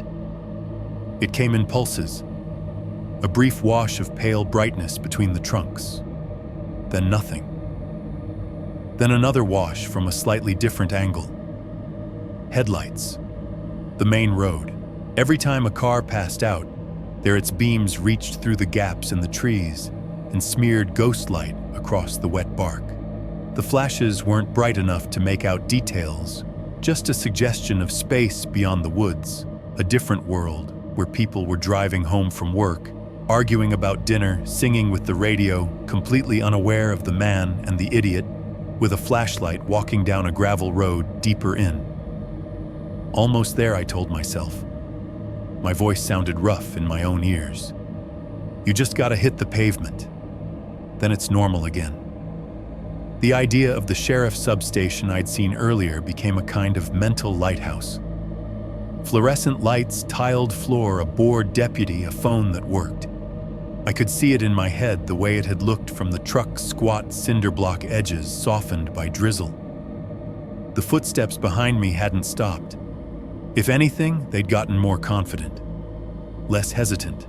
They were still keeping that maddening half-beat delay on mine, but there was less skittering now when I changed pace, less scrambling to catch up. Whoever was back there had settled into the game. I don't know what made me do it. Maybe it was anger bubbling up under the fear, this sense that I was being played with.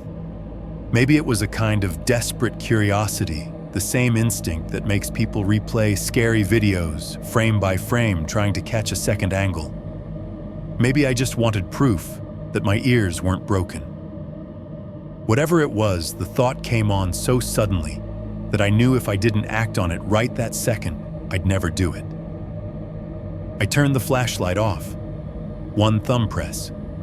That's all. The world disappeared. The darkness I'd been walking through was nothing like this. Before, there had always been that artificial cone in front of me, that little temporary tunnel of visibility. Without it, the road, the trees, my own hands, all of it dissolved into a uniform, suffocating black. My brain tried to keep my last visual frame alive for a second. The pale ribbon of gravel, the tree trunks crowding in, but it faded almost instantly, leaving nothing but after-images that meant nothing. Everything collapsed to sound. My breathing slammed to the front of my awareness, a harsh, uneven rush in and out of my mouth. The rain, which had been background static, suddenly seemed enormous, 1,000 tiny impacts on leaves and ground and fabric. I could hear drops hitting my jacket, my hat, my shoulders, and behind me, with no beam to hide under the footsteps, showed me what they really were. No more half-echo. No more ambiguity. They were louder now, clearer. Whoever was back there was closer than I'd let myself imagine, close enough that I could hear the subtle difference between their weight and mine. Their steps hit the gravel with a deeper, heavier pressure. Where my boots crunched and slid a bit, theirs landed with more decision. Crunch, crunch, crunch. The rhythm tightened. They weren't bothering with the half-beat delay anymore. They were closing the gap. I stood there in the dark, not moving, not breathing for a second, and those steps came on for 2-3 more beats before they slowed. Then one last soft grind of gravel as whoever it was stopped too. Right behind me. Not right at my back, not close enough to feel breath on my neck, but close. 20, maybe 25 feet. It's hard to put a number on a sound like that. All I know is that the air between my spine and whatever was out there felt very, very thin. My fingers fumbled on the flashlight, suddenly stupid. The switch was under my thumb. I knew that I'd used it 1,000 times, but in that moment, it might as well have been hidden behind glass. My hand shook just enough that I slid past the button twice before finding it. The light snapped back on with a harsh white burst. I spun arm coming up the beam, cutting a wild arc over the trees before I wrestled it down to the road. He was standing there. No leaning this time. No half-body peeking around a trunk teasing the edge of the light. He was fully in the middle of the gravel road, dead center, about 20 or 25 feet back from where I'd been facing. He looked exactly like the slice I'd seen by the cabin, but somehow worse for being complete. Tall, taller than I'd guessed from that first glimpse. The Carhartt-style jacket hung off him, heavy and damp shoulders, squared fabric darkened by rain. The hat sat low on his head brim, shadowing the upper half of his face completely. The lower half, a strong jawline, hints of stubble, maybe a thin mouth, was all I could make out, and even that was hard to trust. My light hit him at mid-chest level, so his face was in the no-man's land between the bright circle and the darkness above. If he was wearing glasses, they were either too wet or too dull to shine back at me. His eyes might as well have been holes punched into the night. His hands hung at his sides, empty as far as I could see. No weapon, no flashlight, nothing. That should have been comforting. It wasn't. Something about the way his arms dangled relaxed made my stomach drop. There was no defensive posture, no raised hands to say, "Hey, it's okay." He just stood there, like he'd been waiting for the light. We didn't move. The beam of the flashlight trembled slightly in my hand, jittering its circle up and down his torso. The fabric of his jacket soaked up most of the brightness, turning it into a dull patch. Raindrops glinted along the shoulders, making tiny lines of shine. The rest of the world shrank away. The trees, the rain, the distant flashes of car headlights through the branches, they were all still there, but they felt like a backdrop. The only real things were me, the man, and that thin white line between us. My brain scrambled to find words. Are you the owner? Do you live out here? Were you following me? Why, what came out of my mouth was nothing. My throat closed on all of it. We stood in that electric stillness for what felt like a full minute, but was probably closer to 5 seconds. Then he moved. Not a step, not a lunge, just his head. He tilted it slightly to one side just a few degrees, and that small, unnatural angle made my skin crawl. It was the kind of motion you see when a dog hears a noise it doesn't understand. Curious, not cautious. When he spoke, his voice was nothing like what I'd built for him in my head. I'd expected a backwoods snarl or a drunk slur or even a terse, angry shout about trespassing. Something rough, something jagged. Instead, it was calm, low, almost amused. Keep going. 2 words, the edges soft as if he wasn't putting any effort into them at all. No regional drawl I could pin down, no obvious accent. The sound sat right in the middle, neutral, but with this faint undertone that said he knew exactly how much control he had over the situation. It wasn't a threat, not on the surface. It was an instruction, a suggestion. The same way you'd tell someone in a grocery aisle to keep moving so you could get past. I didn't move.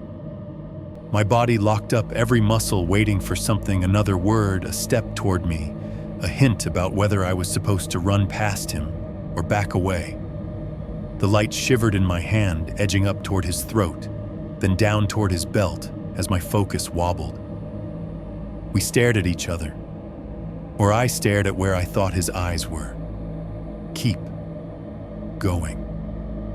He said it again, this time breaking the syllables a fraction louder. Not yelling, not even firm, just more pointed. Like a teacher repeating instructions to a student who hadn't quite gotten it the first time. The second time, something in me obeyed before I could argue. My survival instincts did a quick, ugly calculus. If I tried to push past him, run forward shoulder down, he'd have less distance to cover to grab me. If I turned and ran back toward the cabin, I'd be heading deeper into his territory, away from the road, away from that intermittent glow through the trees, away from other people, forward or back, him or the idea of the sheriff's station, the man who had appeared exactly where my light wasn't, or the faint promise of fluorescent and linoleum. My hands started shaking so badly the flashlight beam jittered off his chest for a moment. It slid up to his throat, catching a glimpse of his jaw tightening, then dipped again. I broke the eye contact I wasn't sure we'd actually had. Turned my head away from him, the movement feeling slow and unreal. My shoulders followed. My feet finally, after a protest from every nerve in them, turned back toward the weak promise of the main road. I started walking. Not fast. Not yet. Too fast felt like it might trigger a chase. I took measured steps, forcing myself not to break into a run, the flashlight beam shaking on the gravel in front of me. Behind me, after a heartbeat's pause, I heard him move. His footsteps slipped into my rhythm like they'd been waiting for the cue. Not on top of mine this time, not half a beat behind. Somewhere in between, just enough that I couldn't pretend they were anything but separate. The spacing suggested he was closer now, maybe 15 feet instead of 20, maybe less. He didn't say anything else. He didn't whistle. He didn't laugh. He just walked. An escort. That's what it felt like. Not predator and prey sprinting through the woods, no branches snapping, no shouted threats. Just two people walking the same narrow road, one in front, one behind, at a comfortable distance. Every time I thought about speeding up, his keep going replayed in my head exactly as he'd said it. Calm, certain, like the outcome of this little experiment had already been decided, and he was just curious to see how closely I'd follow the expected path. The glow ahead through the trees brightened, then dimmed, then brightened again as more cars passed on the main road. The sound of tires on wet asphalt started to bleed in under the hiss of the rain, a low, steady roar that grew with each step. The crunch of gravel under my boots changed quality as the road started to flatten and widen. I recognized the subtle shift before I saw the actual opening. My heart sped up this time with something like hope twisted into the fear. And then suddenly I was there. The trees on either side fell away, and the gravel road spat me out onto the shoulder of County Road 218. The blacktop gleamed under passing headlights, water standing in shallow ripples near the edge.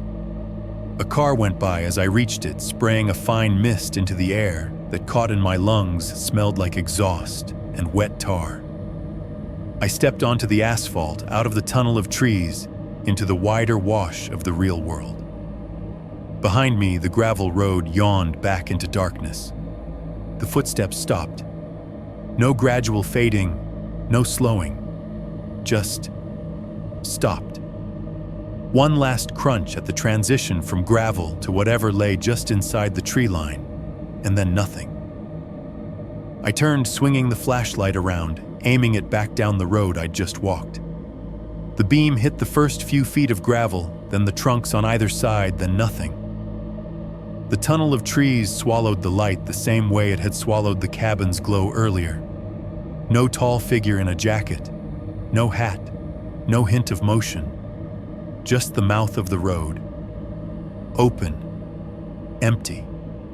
That was all I had time to process before my body jerked on its own. A horn blared shockingly close, and twin beams of white slammed into my peripheral vision. I flinched hard, throwing an arm up to shield my eyes as a pickup truck barreled toward me and then braked tires, hissing on the wet asphalt. The truck came to a stop a few yards away. The engine idled, heavy, a comforting diesel growl. I lowered my arm, slowly squinting into the glare. After a moment, the headlights dipped as the driver threw it into park and reached to flip the high beams off. The driver's side window rolled down with an electric whine. A man in his 50s baseball cap and flannel leaned out, eyes narrowed. "You all right, man?" he called over the sound of the engine. "You about walked right out in front of me." "Yeah," I managed, my voice thin. "Yeah, I'm sorry." My truck died back at a cabin. Hickory Rise. I was just walking out. He glanced past me toward the mouth of the gravel road. The flashlight beam still pointed weakly that way, trembling a little in my hand. The driver's gaze tracked it, lingered on the dark opening between the trees for a second, then came back to me. "You out there by yourself?" he asked. I hesitated, looked back one more time into the empty tunnel of trees, listening for any sound besides the rain and the truck's idle. "Yeah," I said. "Just me." He nodded slowly, like that was the only answer he'd expected. "Hop in," he said, jerking his chin toward the passenger side. "Ain't safe walking those roads at night." I did not disagree. Later, when I asked him, trying to be casual, trying not to sound insane, if he'd seen anyone else on that gravel road as he came around the bend, anyone tall in a work jacket, maybe walking behind me, he frowned and shook his head without hesitation. "Didn't see a soul out there," he said. "Just you." 4.1. The ride and the tow. The moment I climbed into the passenger seat of that pickup, it felt like I'd stepped back into a world that made sense. Heat hit me first. The blower was going full blast, hot air pouring from the vents with a dry, dusty smell. Under it, I caught layers old cigarette smoke soaked into the upholstery, cheap pine scent air freshener from a plastic tree swinging on the rear view, a faint hint of gasoline clinging to the driver's clothes. The dash glowed in that particular way. Older trucks do soft amber gauges, a faintly flickering radio display tuned low to a country station. Someone was singing about losing a house and a dog in the same week. The driver's wipers squeaked now and then as they cleared the drizzle from the windshield. He put the truck into gear and eased us back onto County Road 218. For a few seconds, neither of us said anything. My hands were still shaking, so I folded them together in my lap to keep from noticing. I could feel the grit of dried rain on my jeans, the weight of my flashlight in one pocket. The words, "keep going," were still echoing somewhere between my ears. "You said your rig died?" the driver asked, eyes on the road. His voice had that relaxed, local East Tennessee tone worn smooth from years of small talk in gas stations and hardware stores. "Yeah," I said, grateful my voice didn't crack. "Truck wouldn't start up at the cabin. Think it's the battery." He nodded as if that explanation fit neatly into a slot he'd already prepared. "Yeah, that cold'll kill one if it's already halfway gone. Y'all out there staying or just work?" I cut in a bit too fast. "I'm a photographer. They had me shooting the place. Hickory Rise." He frowned slightly, thinking, "That the one off 218 up past the substation with the dumb little handmade sign, that's the one." He snorted. "Thought they'd never finish that place." Been seeing trucks go in and out of there for years. You from around here, Knoxville, I said. West Side. I do cabins like that on the side. He nodded again. Wipers squeaked. The heater roared. The radio murmured something about a river and a memory. I could feel him weighing whether to ask the obvious question. What were you doing walking out alone on that road at night? When he finally spoke again, he rounded the question, softened it. You break down up there, you should have just stayed put, he said. Long walk down in the dark. I stared at the wet ribbon of road ahead, the way the headlights turned the drizzle into streaks, and chose my lie. Didn't want to get stuck if the storm got worse, I said. Figured if I could make it back to the main road, I could get a ride and a tow. You were the ride. He seemed to accept that, or he didn't care enough to press. He gave his name as Earl somewhere along the way. I gave mine. We talked about the weather, about how the cold had come in too fast this year. Safe topics that fit well in the warm bubble of his cab, the wipers ticking time. The further we got from the cabin road, the more the glass filled with familiar shapes, mailboxes, the silhouette of that sheriff substation. Then a cluster of buildings, gas stations, a closed diner, a mini-mart with bright red signage bleeding into the night. He swung into the lot of a gas station that had seen better days. The fluorescent lights under the canopy buzzed audibly, casting everything in a sickly, humming white. Fuel pumps stood in two tired rows. Behind them, a small building squatted with a combo sign. Food, beer, lotto. Towing, Jimmy'll fix you up, Earl said, putting the truck in park. He's got a wrecker, does call-outs. I gotta head on, but you tell him Earl sent you. He'll know. I thanked him more times than was polite, grabbed my bag, and stepped out into the cold, wet light. Inside the gas station felt like a different planet from the cabin. Tile floor, slightly sticky in spots. The air smelled like old coffee fryer oil and artificial cinnamon from one of those seasonal displays near the counter. Refrigerated soda coolers lined the back wall, their compressors humming in overlapping drones. A TV mounted in the corner played some muted sports recap. A single cashier sat behind the counter neck, bent over a phone, the blue glow painting the underside of his face. Mid-20s, bored, wearing a faded polo with the station logo half cracked off. Evening, he said, without looking up fully. Hey, I replied, voice still distant in my own ears. I need a tow. Truck died up at a cabin off 218. Guy named Earl said Jimmy could help. At the name Jimmy, he perked up a bit, set the phone down. Yeah, that's my uncle, he said. He's out back. You can use the phone there if you want, but he's probably just in the shop. Navigating by his vague directions, I found Jimmy in a grease-scented bay behind the station, leaning over the engine of an old Ford, a trouble light hanging above him. He was in his 60s, coveralls stained a dozen different shades of black and brown, a gray beard trimmed close. Earl had been right. Once I dropped his name and mentioned the cabin, Jimmy wiped his hands on a rag, grabbed keys from a hook, and said, "Let's go get your truck." The tow rig was an older flatbed with peeling white paint and a light bar that had seen some things. The cab smelled like oil and cold dust layered over with whatever brand of chewing tobacco Jimmy favored. He drove with one hand, the other resting lightly on the top of the steering wheel, eyes narrowed against the oncoming glare of other vehicles. So he said, as we left the gas station lights behind and the dark folded in around us again. "Battery just quit on ya, wouldn't turn over," I said. Starter just clicked. Happened once before in town, but it started on the second try.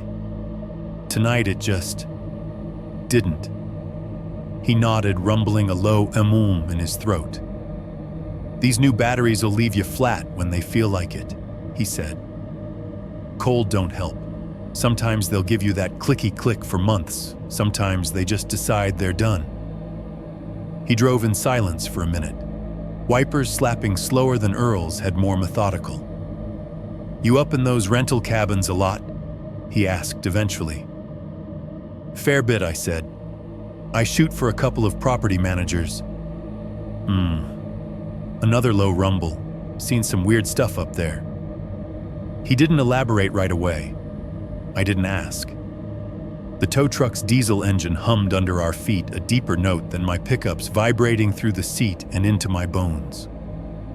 Chains on the bed clinked softly every time we hit a bump. A ratchet strap handle tapped against the metal with a light, irregular tick. "Kids," he said finally. "Parties. Folks rent 'em for the weekend, act like the law can't find 'em up there. Cops get called for noise fights, all that." I nodded. I'd seen beer cans in bushes behind cabins more than once. Cigarette butts smudged into decks. Messages scratched into paint in places owners forgot to inspect. Sometimes Jimmy added, "You get folks who ain't just kids. Meth heads, thieves. They'll watch these places, figure out when they're empty. Go and strip the copper steel TVs. That's slowed some since owners started putting in cameras, but, you know, Hill's got eyes same as anywhere else." The phrase landed heavier than I liked. He glanced over at me just long enough to register my tension, then turned his attention back to the road. "Probably just your battery," he said. "But you're smart not to sit up there by yourself when things get weird." We turned onto County Road 218, then onto the gravel cut marked by the hand-painted Hickory Rise sign. The truck's heavier weight made the rocks crunch louder, the cab rocking more than my pickup had. Headlights speared into the tunnel of trees, painting bark and branches in harsh white. When the clearing opened, it was like stepping back into a snapshot. The cabin looked exactly as I'd left it. Porch lights still burning a warm yellow lozenge in the night. No extra vehicles. No sign of anyone standing at the edge of the light, no tall, jacketed shape leaning out from behind a tree. My truck sat in the same patch of gravel hood still beaded with droplets, windows dark. "Nice place," Jimmy said, killing the tow truck's engine. The sudden absence of that bass rumble made my ears ring for a second. We stepped out into the cold. The crunch of the gravel under our boots sounded too familiar. The porch light hummed steady, no flicker. I kept glancing at the trees while Jimmy popped the hood of my truck and propped it metal, groaning softly. He clamped the booster cables on with quick, practiced motions, red to positive, black to ground. The tow truck's engine growled back to life, the cables shivering slightly with the transfer. "Try it," he called. I slid into the driver's seat of my truck, the interior smell wrapping around me again. My fingers felt clumsy on the key, but I managed to get it into the ignition and turned. This time the engine didn't hesitate. It cranked strong, caught, and roared into life like it had never given me trouble. The dash lights flared bright. The battery symbol winked on, then off. The heater fan sprang back up, blowing colder air that would warm soon enough. "See," Jimmy said, when I climbed back out, his breath puffing in the air. "Borderline battery don't like cold. Could last you 6 more months, could die tomorrow. I'd get it swapped when you get back to town." He unhooked the cable's coils, clinking as he stowed them.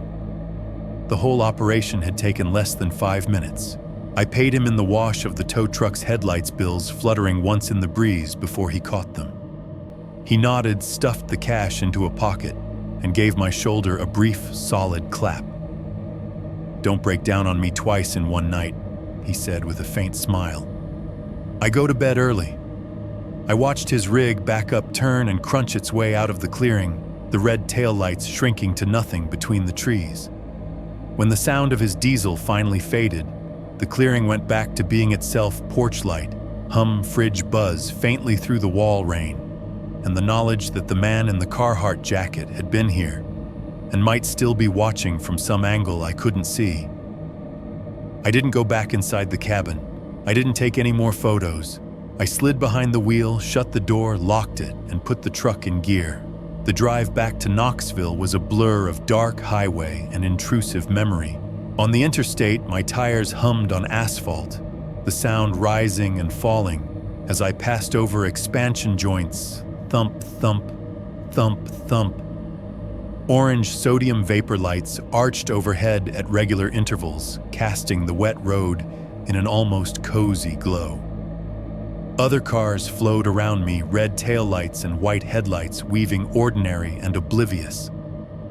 Wipers beat time on the windshield. The heater droned. The radio played something I didn't really hear. In the side mirror, the strip of blacktop behind me stretched into infinity. Every time I checked it, expecting to see a single pair of headlights locked at a strange, consistent distance behind me, I saw only the normal chaos of night traffic. Safe, my rational mind said. Normal. You're fine. But underneath that, a different reel kept playing the feeling of someone's footsteps falling almost exactly where mine had been, the way they'd grown louder in the dark, the way that man had stood in the center of the road, like he'd just been waiting for me to turn around and see him. And under all of it, like a low frequency buzzing in my skull, his voice. Keep going. 4.2, importing the night. By the time I pulled into my apartment lot, the storm had mostly passed the city by. The asphalt in the parking lot was still slick and black, reflecting the orange sodium vapor lights like melted glass. My tires crackled through a shallow sheet of water as I eased into my usual spot 3 down from the flickering lamppost across from the dumpster that always smelled faintly of stale beer and cardboard. I killed the engine. The sudden absence of the motor's hum made the creak of the cooling metal louder, tiny tick-tick-tick sounds rising up from somewhere under the hood. For a second, sitting there in the dark cab with my hands still on the wheel, I felt like I hadn't moved at all, that I was still in the clearing, still about to turn the key, and hear nothing but tack-tack-tack. The glow from the building's stairwell broke that. It spilled yellow onto the pavement, catching the damp spots and oil stains, reminding me there were walls and neighbors and Wi-Fi inside. I grabbed my camera bag from the passenger seat, slung it over my shoulder, and stepped out. The air smelled different here. Less trees, more asphalt and laundry detergent, the faint ghost of somebody's dinner fried chicken maybe clinging to the breeze. Inside, the stairwell lights buzzed faintly. My boots thudded dully on the concrete steps, echoing off cinder-block walls painted a color that had once been white and was now something else. On the second-floor landing, I heard a door shut somewhere above me, a muffled whoomp and a deadbolt sliding home. The hallway outside my door smelled like it always did, a mix of fabric softener from someone's dryer, faint mildew from old carpet, and tonight, a thread of cigarette smoke curling under the door at the far end. A TV murmured through the wall to my right, some reality show judging by the spikes of canned audience noise. My own door was an ordinary slab of fake wood scuffed near the bottom, where I'd kicked it more than once juggling groceries. The lock turned easily. When I stepped inside, the familiar smell of my place wrapped around me, coffee grounds in the trash can, lemon cleaner.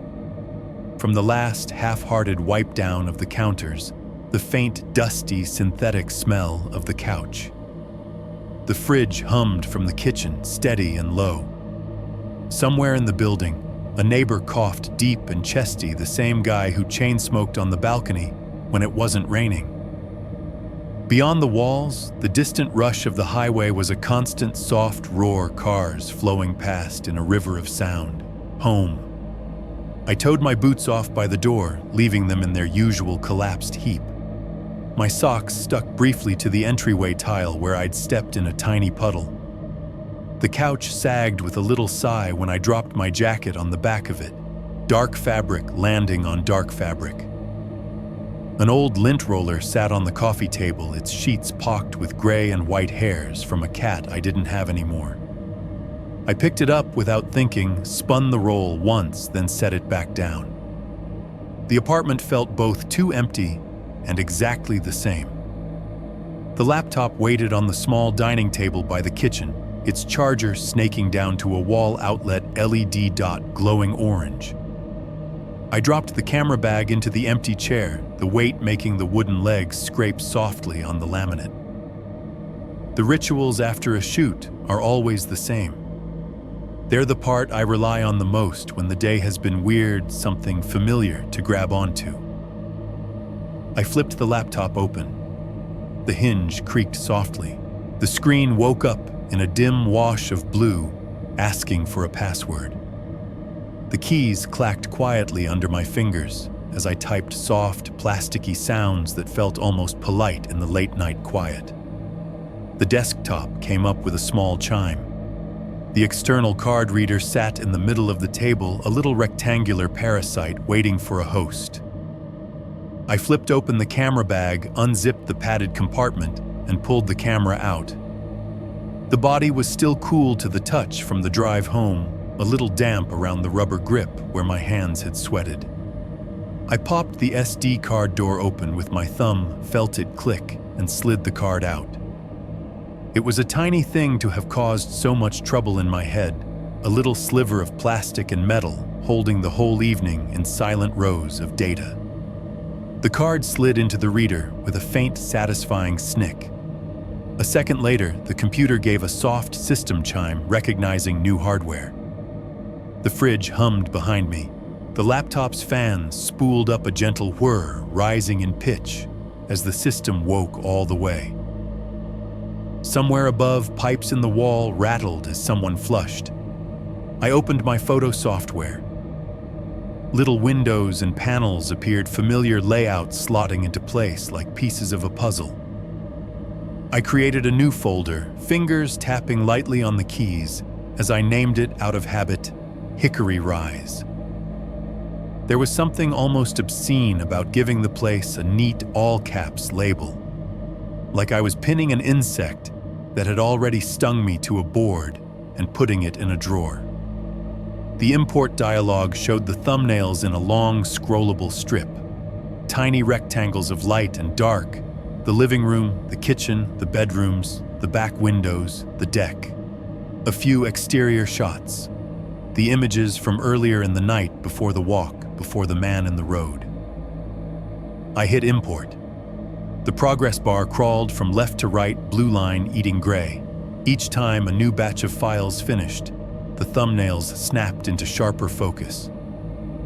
The card reader made a faint, repetitive ticking sound, with each access a tiny mechanical cricket buried in plastic. While it worked, I listened to the apartment. The fridge cycled off, leaving a brief void that my ears filled with other noises. The highway's low howl, the faint whir of the laptop fan, the occasional thump from above when someone crossed their living room. A car's tires hissed on wet pavement outside, then faded. For a second, it felt like any other night after a shoot. Just me, my machine, and the quiet little world of pixels. The bar finished. The software chimed softly. The Hickory Rise folder sat there neat and ready. Okay, I said under my breath, more to anchor myself than anything. Let's see what we got. I clicked the first thumbnail. The living room filled the screen. Wide shot from the corner, I always pick gray sectional fake fireplace TV, dark and huge. Above it, clock on the wall, a slice of the kitchen in the background. The exposure looked good. Histogram centered no blown highlights from the porch light shadows, deep but not crushed. The wood floor reflected a dull glaze of light. At the bottom edge of the TV, faint and warbled by the curvature of the glass, was my silhouette. Tiny black arms bent in front of me where I held the camera. If I hadn't known to look for myself, I might have missed it. As it was, my brain flinched for a second before recognizing the shape. Fine, I muttered. Ghost number 1. I tabbed to the next shot, closer on the couch. Pillows fluffed the same way I'd left them. the throw blanket's texture rendered in crisp detail. The fake fireplace below the TV with its orange plastic logs gave off a glow that lit the underside of the mantel. My reflection in the TV was smaller here, just a smudge. Another kitchen this time. Stainless steel appliances gleamed LED under-cabinet lights, throwing cool white onto the counters. You could almost hear the hum they made if you stared long enough. The granite looked expensive, a river of gray and black with little sparkles that caught the light. A folded dish towel hung from the oven handle, its edges perfectly aligned. I checked focus on a couple shots zooming in. Knobs sharp, counter corners sharp, no motion blur. My hands had known what to do even when my head was half somewhere else. Back window shot. I clicked it and sat up a little straighter without meaning to. From the inside, the glass was like a mirror. The room reflected clearly, lamp couch, arm the ghost of my own shoulder. But beyond that, in the darker layer, the outside world was still there if you went looking for it. I zoomed, dragging a selection box over the lower third of the frame. The tree line appeared in more detail. Trunks, dark and wet. The narrow strip of ground between cabin and woods slick with rain. And there, at the very edge, running horizontally along the base of the trees, was that darker seam, the path. Even through the distortion of the glass and the noise of the low-light image, you could see the subtle smoothness of it. The way the mud and grass gave way to bare soil. It looked like a scar, a line where the forest had been rubbed raw. I stared at it for a few long seconds, screen glow bright on my face in the dim apartment. On its own, in a photograph, it was nothing. A hunter's trail, maybe. A game path. No footsteps visible, no tall man in a work jacket standing with one shoulder out watching the cabin. Just the suggestion that people or animals had been there before and would be there again. The laptop fan spun up another notch, whirring softly. The sound grounded me. I backed out of the zoom, moved to another image. Deck shot taken from the corner railings, slick with rain trees, crowding close, no movement. Another of the deck from below cabin looming above with warm light in one window. Pictures perfect for a listing. Pictures that would make someone click book now and imagine peaceful mornings with coffee and birdsong instead of what it had actually felt like to stand there. The more I clicked through, the easier it became to believe I'd overreacted. Alone. No cell signal. Weird battery issue. A stranger in the woods who didn't like being watched. The human brain is great at building monsters out of shadows, especially when you give it a little time and not enough oxygen. In here under my own ceiling with the fridge humming again, and someone's TV laugh track bleeding faintly through the wall, the night started to feel smaller, contained. Just lines of pixels on a screen. Just a job. I nudged the trackpad fingers, making soft, repetitive taps. Another image. Another angle. The shutter had done its work. Everything was where it should be. I almost convinced myself that was all Hickory Rise was going to be, another folder, another invoice, another set of images that would slowly sink into the backlog of my hard drive. It wasn't until I scrolled to the very end of the thumbnails, past the living room, past the kitchen, past the windows and the deck and the front exteriors, that I saw the first file I didn't recognize taking. But at that moment, before I clicked it open, the apartment still sounded normal. The laptop fan was still just a fan. The night was still just a night I'd brought home in neat, organized rows of photographs. 4.3, the extra shots. The thumbnails marched neatly across the bottom of the screen. Little postage stamps of the cabin, warm rectangles of light, clean counters, bedspreads smoothed within an inch of their life. I scrolled through them with the trackpad, the cursor gliding left to right, each tiny image blooming larger in the preview window as I hovered. DSC Ohoud Soko Knows 1. DSC-0102, DSC-0103. The numbering was automatic, a counter that had been ticking up for years across jobs. I barely noticed it most days, but tonight, something about the pattern snagged my attention. DSC-010, back deck trees close. DSC-0111, the cabin from the side.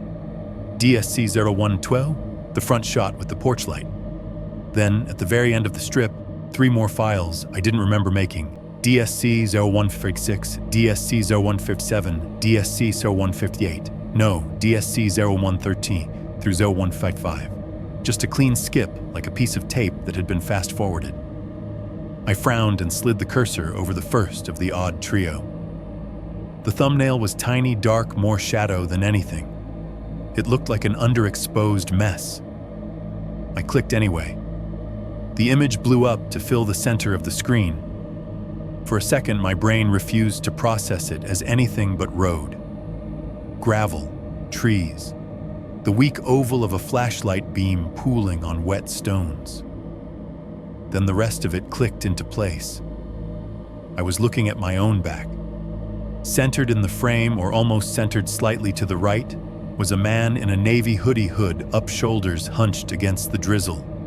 Dark jeans, damp from mid-calf down. Boots I recognized immediately, the same scuffed brown pair I'd left by my door 10 minutes earlier. Straps of a black backpack crossing between the shoulder blades, one twisted slightly, where I'd yanked it on in a hurry. The flashlight beam cut out from his right hand in a shaky cone hitting the road just ahead of his feet, the brightness blown a little by the exposure. The edges of the beam lit the sides of the gravel path, turning the wet rocks into tiny mirrors. Mist hung in the air, caught as faint streaks. There was no question about who it was. The slope of the shoulders, the set of the head, the way my right foot turned out a little when I walked. I knew that posture in a way you only know your own body from mirrors and shadows and bad cell phone photos. It was me, walking down the gravel road, shot from behind. The composition was wrong in a way that made it worse. It wasn't a careful picture. The horizon line was slightly tilted. I was a little too far to the right, leaving a sliver of empty space on the left where the trees encroached. It had the feel of a quick snap camera, lifted shutter pressed once, no time taken to reframe. My hand tightened on the edge of the table. The laptop's plastic flexed almost imperceptibly under my fingers. I scrubbed in closer with the trackpad, zoomed until the pixels started to show at the edges. My hoodie's fabric texture emerged in more detail, tiny beads of water clinging to the shoulders. A faint smear on the back where I'd brushed against something in the cabin. The backpack straps were sharp, the weave of the nylon visible. The back of my jeans showed darker patches where the rain had soaked in. The flashlight beam blew out to a soft-edged white shape at the bottom of the frame. What I didn't see was any indication that I'd been aware of the camera. My head was straight. My shoulders were squared. No turn, no flinch. If I had taken this, it would have had to be from where exactly? Behind myself. Hovering 10 feet back, 2 feet off the ground, I swallowed and clicked to the next image. DSC 0057, same road, same night, same drizzle. But I was farther away now, smaller in the frame. The flashlight beam was more of a smudge, its shape elongated by the angle. The road stretched ahead of me, disappearing into darkness. Trees crowded tighter on the sides, their trunks leaning in. The perspective had changed. In this shot, the viewpoint was slightly higher and to the right, as if the person holding the camera had stepped off the center line of the road and was braced against something. The right side of the frame showed the vague silhouette of a tree trunk, just out of focus, soft and dark. The main subject, me, was closer to the middle now, but lower in the image, like the shooter had tilted the camera down at the last second. It felt like being watched from cover. I zoomed again. My own figure pixelated slowly as the software dug deeper. The reflective strip on the back of my boot caught a tiny shard of light, a dull gleam. Raindrops in the air were frozen in mid-fall white pinpricks. Up close, the shot felt stalkerish in a way the first hadn't. The distance made me less a person and more a target. An object moving along a line framed and recorded from somewhere I couldn't see. The laptop fan was louder now, a constant whir under the fridge's deeper hum. My apartment had shrunk to the puddle of light over the table and the glow from the screen. Everything beyond that felt shadowed, less real. I clicked to the last image. DSC0158. The frame opened, and some part of my chest that had been holding air too long finally exhaled in something close to a gasp. This one was pulled back even farther. I was just a small, dark shape now, maybe a quarter of the way from the bottom of the frame, walking toward a brighter patch of road. The flashlight beam was a vague smear ahead of my feet. Beyond me, at the top edge of the picture, the mouth of the gravel road opened onto a wider, smoother surface, the main county road. Headlights from some unseen car off to the side had painted a pale glow across the wet asphalt, just enough to give everything a faint halo. The angle was lower again, closer to eye level. The viewpoint was still from behind, still following me, but it had shifted one more step to the right, closer to the trees. In the immediate foreground, on the left third of the frame, the edge of a tree trunk dominated dark and wet. And there, intruding into the bottom corner, was a slice of someone else. The cuff of a jacket sleeve canvas, dark with a line of stitching near the wrist. The fabric looked heavy, beaded with water. Above it, a hint of forearm. It was out of focus, closer to the camera than the rest, but the shape and color were unmistakable to me now. Carhartt brown. My stomach dropped through the floor. The person who took this had not just been behind me. They'd been close enough for part of themselves to accidentally drift into the frame. I zoomed in until the pixels bled together, and the jacket became a field of muddy browns and blacks. There wasn't any more detail to pull out. No tattoo, no identifying mark, no reflection of a face in a buckle. Just that sleeve angled in a way that suggested someone leaning around a tree trunk camera pressed to their face, taking pictures of me. I clicked back and forth between the three images, my finger tremoring on the keys. From behind, closer, farther angle shifting, me moving down a path I thought I was walking alone. Every instinct screamed that there should be some kind of digital fingerprint, some sign that these didn't belong, that the files had been tampered with, inserted something. But the software didn't care about my panic. It just saw images. I right-clicked on the first one, pulled up the EXIF data, model, my camera, lens, my lens, shutter speed, aperture, ISO, all in ranges I used all the time. Date, tonight, timestamp 7:42 p.m. I pulled up the next one, 7:43 p.m., the last 7:44 p.m. I closed my eyes for a second, trying to map that onto the evening. I'd left the cabin around 7:20 maybe. The walk down the gravel to the main road had felt longer than it probably was. But 10, 15, 20 minutes would put me right in the pocket of those numbers.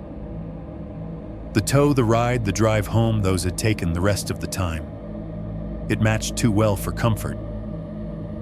I checked one of the interior shots, living room wide, the one I definitely remembered taking.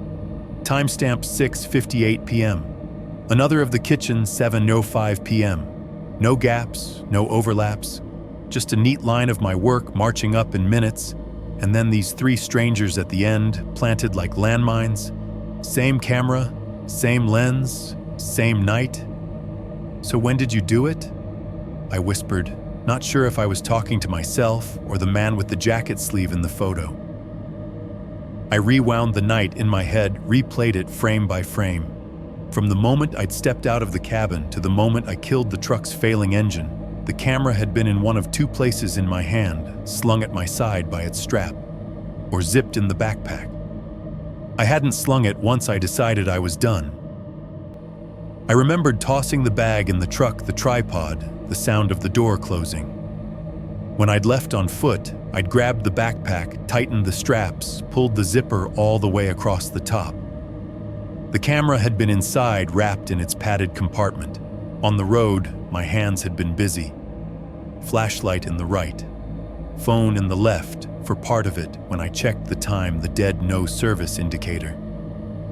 I'd stuffed it back in my pocket when the footsteps started to sync with mine.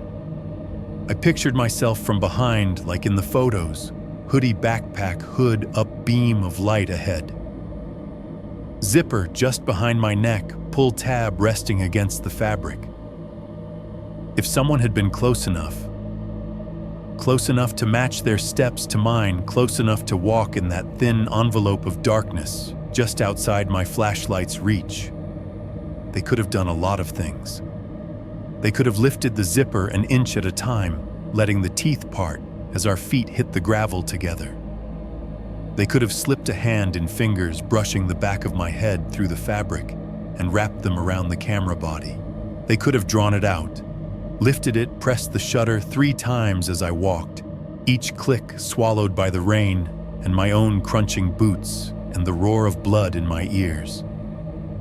And then this part made me feel oddly sicker than the rest. They could have put it back, carefully, like a borrowed pen slid quietly into its cup.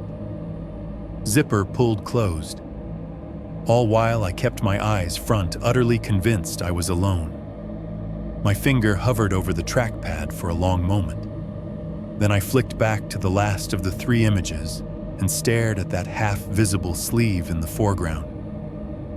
What nagged at me most wasn't just that he'd been there. It was that he'd bothered to document it. To arrange this little proof, this sequence of frames that could only have one conclusion. This wasn't a security camera catching something by accident. This was someone making art out of the fact that I didn't know they were there. I let the XIF window fall away. The image itself remained my tiny shape walking toward freedom, the tree trunk and the jacket sleeve framing me like I was part of some twisted landscape photo. I hit the laptop lid gently. The screen slid down the hinge, giving a soft squeak before the magnets caught. The room went darker immediately, the main light, now the faint glow from the stove clock and the green LED on the power strip. The fridge hummed behind me, the sound big in the quiet. I sat there at the table, hands flat, eyes adjusting to the dim, and listened to the apartment breathe. Neighbors shifted. A car passed on the highway. Somewhere above, a pipe pinged as hot water moved through it. In the dark, with the images still burned behind my eyelids, the words felt like someone else's voice when I finally said them out loud. He wanted me to see these. 5.1, trying to be rational. Morning made everything look stupid. Sunlight came through the blinds in pale stripes, cutting bright bars across the floor and the side of the couch. The city sounded like itself again, a delivery truck beeping faintly as it backed up somewhere down the block, a motorcycle revving too loud on the main road, birds arguing in the scraggly tree outside my window. The fridge hummed at a comfortable volume. The neighbor's TV was tuned to some morning show, cheery voices rising and falling, just at the edge of intelligible. My coffee maker gurgled on the counter, steam fogging a little patch of cabinet door above it. It was so aggressively normal that for a few seconds I let myself pretend the night before had been one long dream, a weird, rain-soaked anxiety episode that had bled into my sleep and evaporated with the dark. Then I looked at the laptop on the table. The lid was still closed, the charging cord a small umbilical running to the wall. The SD card reader sat beside it like a sleeping insect. My camera bag slumped in the chair, straps, twisted zipper tabs glinting in the morning light. I poured coffee into a chipped mug, the ceramic warm against my fingers, and walked over. Okay, I told myself. You're going to open it up. You're going to look at them and they're going to be something else. Glitches, corrupted files, not what you think. The words sounded thin even in my own head, but I clung to them anyway. The laptop lid opened with its usual soft resistance. The screen woke in a washed-out blue, then snapped into focus. The desktop, the icons, the open photo software right where I'd left it. Hickory Rise folder selected. I clicked it. The grid of thumbnails appeared. Living room, kitchen, deck trees. Scroll. At the far end, like 3 teeth out of line in an otherwise straight jaw, sat the last trio. DSC-0156, DSC-0157, DSC-0158. I could have left it at that. Just seeing the numbers should have been enough to answer the question, but I went ahead and clicked anyway, like pressing on a bruise to make sure it still hurt. There I was again from behind, walking down the gravel road. Navy hoodie, backpack strap twisted, flashlight beam at my feet, a shaky oval of light on wet rock, tilted horizon, trees crowding in. Next, farther away, smaller, the perspective from the side from behind a trunk. The suggestion of a watcher. Next, the mouth of the road. My own figure tiny and dark, moving toward the faint glow of the main street. Foreground tree, jacket sleeve intruding. The coffee cooled in my hand as I stared. It tasted burnt when I finally remembered to drink it. So, not a dream. Not my imagination smearing other images together. Not some weird cached version of a YouTube video that had slipped into my folders. My camera, my lens, my walk. I backed out of the viewer and let the thumbnails slide away to the bottom of the screen. The Hickory Rise folder sat calmly in my file browser, as if it weren't a crime scene. Rational, I said. If I said the word enough times, maybe something in my brain would click into the gear it belonged in. Rational step 1, look at everything that actually happened. Not the story version I'd already started telling myself. There'd been a job, a text, directions, a cabin I could physically point to on a map if I needed to, a battery that refused to start my truck, and then suddenly decided under a tow driver's coaxing that it would. A stranger in a Carhartt-style jacket half hidden behind a tree, then fully visible in the road. A voice telling me to keep going. Footsteps that matched mine, then dropped away at the main road, like someone honoring a boundary I hadn't known was there. And 3 photos. Those I could actually interrogate. I set the coffee down on a coaster already ringed from mornings just like this one, and minimized the photo app. If I went at this like a real problem, maybe it would shrink down into 1. Phone first. I grabbed it from where it lay on the table, plugged in overnight. The lock screen showed the usual clutter notifications from apps, missed emails, the time. When I unlocked it and opened messages, the thread with the client was still right there near the top. Unknown number. No name, no profile picture. Just the gray and blue bubbles from the day before. Leaving soon, heading out now. ETA around 6, okay, door unlocked. Lights should be on. Turn left at County Road 218. Then follow sign for Hickory Rise. Be sure to get good shots of the backside too, especially the tree line. My final got it sat there under theirs, bland and obedient. Seeing the conversation in the unforgiving light of morning made it look off. Not menacing, not obviously wrong, just clipped. Transactional, no greeting, no thanks, no evidence that there was an actual person on the other end with preferences beyond that one request about the tree line. I hit the little I info icon in the corner. The number was a plain string of digits not saved under any name. No associated email, no extra notes. I tapped the call icon. It rang once, one lonely, half-hearted buzz in my ear, and then cut off. No voicemail greeting. No automated message saying the number was disconnected. Just a hard drop into silence. I pulled the phone away, glanced at the screen. The call log showed a call duration of 0001. If I redialed, I suspected I'd get the same non-answer. Maybe they're in a dead zone, I muttered. Maybe they turned their phone off. It was possible. Not likely, but possible. I backed out and tried another angle. The original contact, the way the job had come in, had been an email. I remembered that part now, a late afternoon ping in my inbox at work. Rush job, extra 100. Hickory Rise. That had been enough to get my attention. I'd replied from my workstation, typed out a quick confirmation between tickets. I should still have that message. I set the phone down, swung the laptop back to my email client, and hit the search bar. Hickory Rise. Enter. Results popped up instantly. One email thread. Subject line, cabin photos. Rush tonight, I opened it. The body was short. A sentence or two from the client. Heard you shoot cabins around Sevier County. Got a new build that needs photos ASAP. Can pay your normal rate plus $100 rush if you can do it tonight. Cabin is called Hickory Rise. Reply if interested, and I'll send directions. No signature, no business logo. Just the default scent from my iPhone underneath the generic stamp of half the world. My reply sat beneath it, bland and eager. I can make it out there this evening. Please send address and any shot list you need.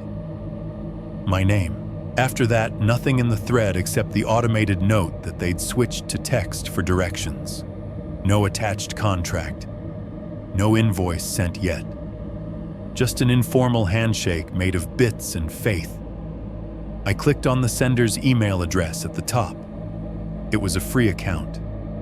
Not Gmail, not Outlook. One of those older providers that never quite died. The username meant nothing to me, half a word, some numbers. No display name attached, no full name when I hovered over it. Just the address floating in space. I started composing a new message anyway. Subject line, Hickory Rise photos. Follow up. Body a polite note asking if they had any preferred edits, any additional shots they wanted when they planned to list. Halfway through, I realized I didn't actually want a reply. I sent it anyway. Hit send. Watched it leave my outbox. The microwave dinged from the kitchen. I'd forgotten I'd tossed in yesterday's leftover muffin to warm up. The cheerful little tone felt obscene. I ignored it. While I waited for a response that probably wasn't coming, I opened a browser tab. Airbnb first. I typed into the search box, Hickory Rise, Sevier County, Tennessee. Nothing. It gave me cabins with Hickory in the name. Hickory Ridge Hideaway. Hickory Hollow Retreat. A Hickory Hill cabin with a hot tub and terrible floral bedding. But no Hickory Rise. I broadened it. Just Hickory Rise, Tennessee. The results didn't improve. A church in another county. A subdivision 3 counties over.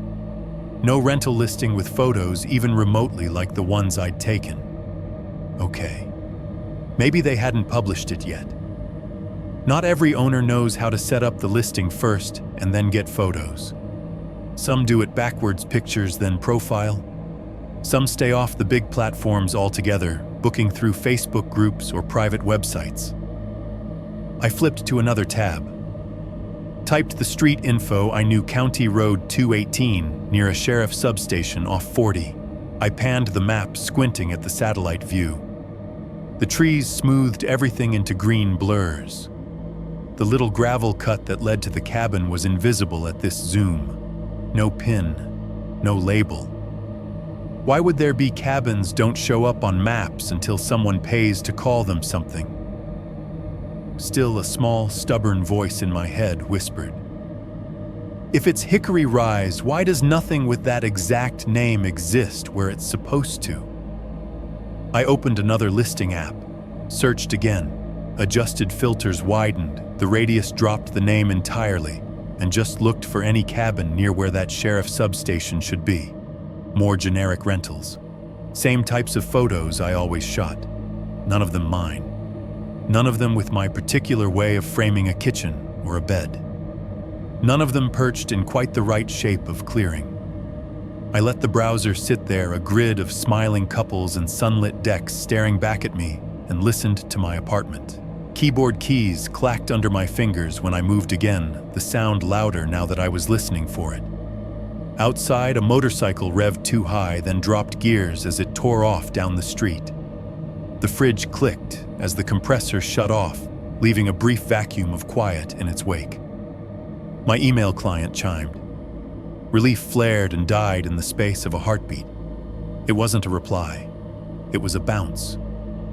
Delivery status notification failure in bland black text. I clicked it open. The message was short and brutal. Your message to client email address could not be delivered. The address you sent to was not found or is unable to receive mail. I read it twice. The first time all I saw were fragments, not be delivered, not found. The second time I noticed the small timestamp sent just now bounced just now. Yesterday their address had worked. Today it belonged to no one. People delete accounts, I told myself. People forget passwords. Providers go down. It happens. It happened. It didn't usually happen overnight in the exact window between when someone sent you to a cabin that didn't exist online and when you tried to ask them what the hell was going on. My phone buzzed on the table. I snatched it up, hope rising in my throat like nausea. Unknown number via text, number spam, email notification. No. It was nothing, just a calendar reminder I'd set weeks ago for a different job. I silenced it with more force than necessary. I sat back in the chair, the wood creaking under my weight, and stared at the open tabs, the email failure notice, the folder name glowing calmly in my file explorer. Be rational. Rationally, cabins get built before they get listed. Owners can set up disposable emails. People can use burner numbers. Batteries die in the cold. Strangers walk on public land. If you take enough jobs in enough hills, you will eventually run into someone who doesn't feel like giving you their full name. But rationally, two people who hire photographers to shoot a brand new cabin usually want those images attached to something. A listing, a website, a Facebook page with at least a couple grainy phone photos. They want their address easy to find, not buried behind landmarks and hand-painted signs. Rationally, if the job came through a contact friend of a friend, a referral, another host, I should have been able to scroll back a couple messages and figure out how they'd gotten my number in the first place. I opened my message history, scrolled up past the thread with the unknown client, trying to trace where the conversation had begun. There was no earlier handoff. No, hey, this is so-and-so, my buddy needs photos, here's his number. The first appearance of the client's number in my phone was simply, there. An incoming message free-floating as if it had been dropped into my inbox by someone who already knew I'd say yes. Outside, a car honked sharp and impatient. The microwave, long forgotten, beeped again, as if to remind me the muffin was stone cold now. The world kept doing normal world things. On my screen, Hickory Rise sat in its neat little folder, and the number that had sent me up there had just proved it had nowhere else to go. 5.2. County records and locals. On my next day off, I did the thing I told myself only crazy people in horror stories do. I went back. Not to the cabin itself. Not yet. I told myself that was the line. This wasn't about confronting anything in the woods or trying to catch the tall guy in the Carhartt jacket on camera. This was about paperwork, billing, liability. That is the story I sold myself anyway. If I'm going to invoice somebody for this, I should know who somebody is. If something happens out there later, I should at least be able to say whose land it happened on. It sounded responsible enough to be almost true. I left Knoxville late morning, under a sky that couldn't decide if it wanted to be blue or gray. Traffic heading towards Sevier County was the usual mix: tourists in rental SUVs, locals in trucks that looked too big for their lanes, a biker or two splitting gaps they had no business splitting. The interstate hummed under my tires. The same mile markers, the same billboards yelling about pancake houses and zip lines and live bears in cartoon fonts. Sun glanced off chrome off the river, off the endless rows of parked cars in outlet mall lots. I tuned the radio to a country station for background noise. Somebody sang about heartbreak over a steel guitar. I didn't really hear the words. The Sevier County Courthouse complex wasn't exactly impressive. A cluster of low buildings with brick facades and too much concrete flanked by a parking lot that had been painted and repainted so many times the white lines overlapped in ghosts. Inside the property office was a world of fluorescent lights and slow bureaucracy. The ceiling panels buzzed overhead, the sound meshing with the whir of printers and the occasional violent cough from an ancient copier in the corner. A row of beige metal filing cabinets hugged one wall. On the opposite side, laminated maps and color-coded plat diagrams were tacked up corners, curling. Behind the main counter, a couple of older women sat at desks piled with manila folders and sticky notes. One wore a cardigan that might have been fashionable 20 years ago. The other had glasses on a chain and a nameplate that read, M. Foster. I waited while they finished a conversation about someone's grandson's ball game, then cleared my throat. "Can we help you, honey?" the cardigan one asked, swiveling her chair halfway toward me. "I hope so," I said, trying to keep my tone light. I do photography, cabins. I shot a place out off County Road 218 the other night, and I'm trying to make sure I've got the owner's info correct for billing. They called it Hickory Rise." Ms. Foster adjusted her glasses and turned fully to her computer. "You know the physical address?" she asked. "That's the thing," I said. "I got directions, not a street address. Turn left at 218 past the substation. Then there's a gravel spur with a handmade sign for Hickory Rise. It's back in the woods." Maybe a quarter mile in, they exchanged a look that said tourists and Airbnbs and ugh without words. Ms. Foster rolled her chair closer to the screen, fingers clacking softly on the keyboard. "We can try," she said. "Sometimes y'all are out there taking pictures before the ink dries on the permits." She pulled up a map interface older than Google but obviously wired into county records. I leaned in slightly as she typed County Road 218 into the search bar and hit enter. The map zoomed to a familiar curve. "All right," she muttered. "Here's 218, you said." "A substation," I pointed. "Yeah, right about there. Little sheriff outpost." She clicked the mouse, making tiny, deliberate taps on the desk. The map shifted, labels popping up in that faint, pixelated font. We zoomed in until the road's squiggle filled the screen. Lines branched off at irregular intervals: driveways, gravel tracks, fire roads. None of them were labeled Hickory Rise. "That little spur," I said, tracing the air over a likely candidate. "I think that might be it." "Could be," she said. "We don't always have the little names folks paint on boards. That there's a parcel line, see?" She pointed to a faint rectangle in the trees bisected by the spur. She clicked into it. A box popped up with text: parcel ID, acreage owner's name, mailing address. The listed owner was a limited liability company with a name that sounded like it belonged to a Florida beachfront condo. The mailing address was out of state. "Use it for a rental probably," cardigan lady said. "Half the hills are owned by LLCs now." "What's the land use say?" Mary Ms. Foster squinted at the screen. "Vacant woodland," she read, then frowned and clicked again. "No dwelling listed. No improvement value." She pursed her lips. "That ain't right if they've put a cabin on it." "Could the system just not be updated yet?" I asked. "They might have finished building recently." Could be, she said, shrugging one shoulder. Depends when they pulled permits. We don't always get updated right away when folks take liberties. She emphasized liberties in a way that suggested she'd seen more than a few creative interpretations of the rules. Cardigan Lady swiveled her chair toward us. Sometimes she said they call it one thing on their Facebook or VRBO or whatever, and the county's got it as something else. I seen Bear Cove listed as Lot 17 Phase 3 on a plat.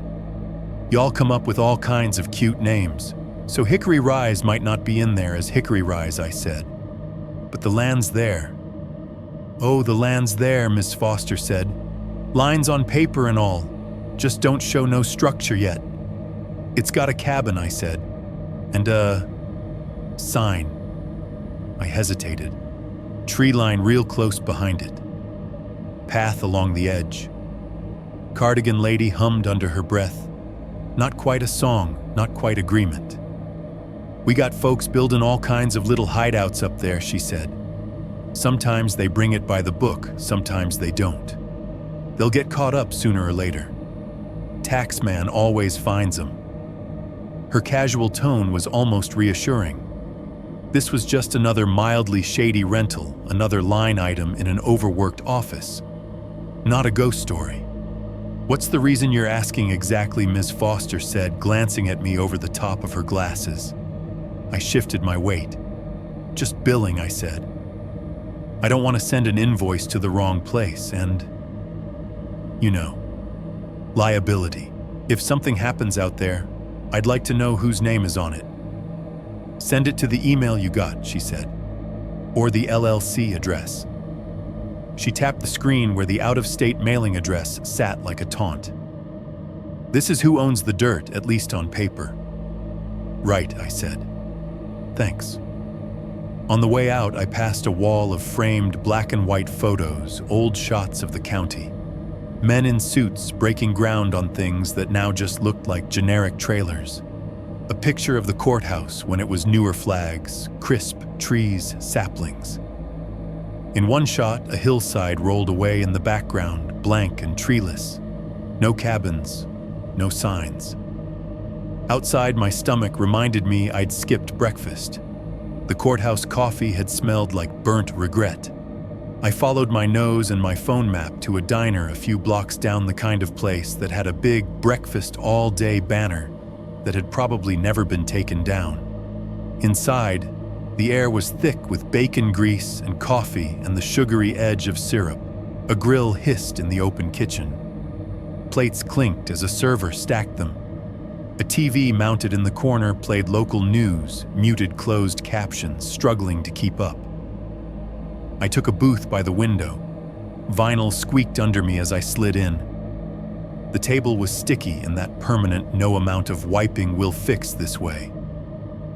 A waitress in her 30s with her hair in a messy bun and a name tag that said Liz came over with a pot of coffee. "Top you off, hon?" she asked, even though my mug was empty. "Please," I said. She poured the stream, hitting the ceramic with a comforting hiss. Somewhere behind me, a spatula scraped metal, the sound of hash browns being corralled.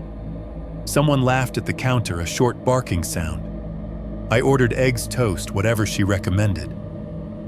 When she came back with the plate, I waited until she'd set it down before I asked. "Hey, can I ask you something kind of random?" I said. She smirked. "You'd be surprised what folks ask me before noon," she said. "Shoot."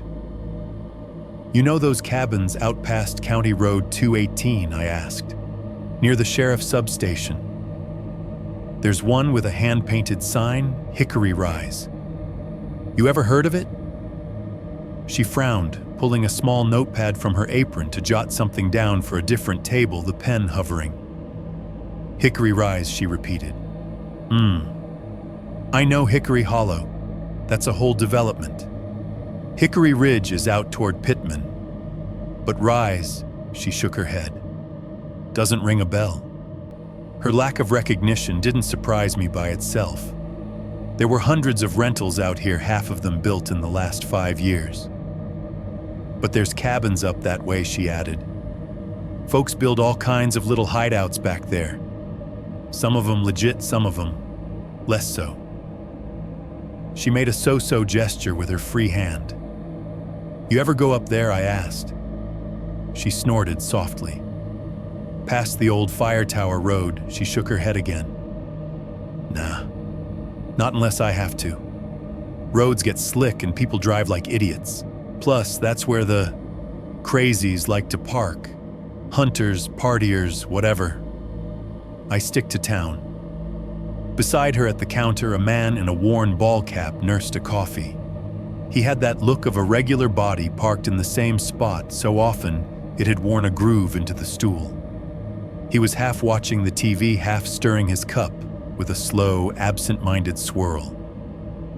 When I said yeah, this one had the tree line real close behind it, like barely any yard. Just a strip of dirt, then woods. His eyes flicked over. It was quick. A sideways glance, just long enough to register my face, my tone, the words. Something shifted in his expression like a muscle twitch beneath the skin before he turned back to the screen. He didn't say anything. Didn't ask which cabin, didn't jump in with a, "Oh, you mean the one where?" He just sipped his coffee, eyes on the muted news anchor talking about a car wreck on I-40. Liz followed his gaze for a second, then looked back at me. You do pictures out there or something, she asked. Yeah, I said. Just trying to get my info straight. Well, she said, topping off my cup again, unasked, if you figure out which one's called Hickory Rise, let me know. I'll add it to my list of places to avoid. She smiled when she said it, but something about the way the regular at the counter kept not looking at me made the eggs sit heavy in my stomach. When I left the bell over, the door chimed that tinny, cheerful sound that diners seem born with. Outside, the sun had ducked behind a bank of clouds, flattening the light over the parking lot. My reflection in the glass door looked washed out and thinner than I felt. Between the courthouse and the diner, I'd gotten exactly what a rational person should expect. Partial information, outdated records, locals with half-heard stories, and places they preferred not to think about. Hickory Rise existed somewhere between those. Not on paper, not on apps, but in the woods behind a sign somebody painted on a parcel the county still thought was just trees. And in 3 photos someone had taken with my camera, walking just close enough behind me to make sure I'd eventually notice. 5.3. The Sheriff's Substation. The last place I stopped before leaving Sevier County that day was the one I'd been thinking about since the walk, the little Sheriff's Substation on County Road 218. I'd driven past it the night my truck died, its dark front and parked SUV a kind of comfort I didn't get close enough to touch. In daylight, it looked smaller than I remembered. The building sat back from the road on a square of gravel and patchy grass. Single-story cinder block painted an uninspired tan that had already surrendered in spots to mildew and road dust. A metal flagpole out front held up a sun-faded American flag that snapped weakly in the mild breeze, the halyard rope slapping every so often against the pole with a hollow clack. One sheriff's SUV was parked crooked under the lone security light, ghosted with a thin film of dirt and road salt. The door logo showed signs of being replaced more than once, outlines of old decals faintly visible beneath the current one. I pulled in beside it, killed my engine, and sat for a second longer than I needed to.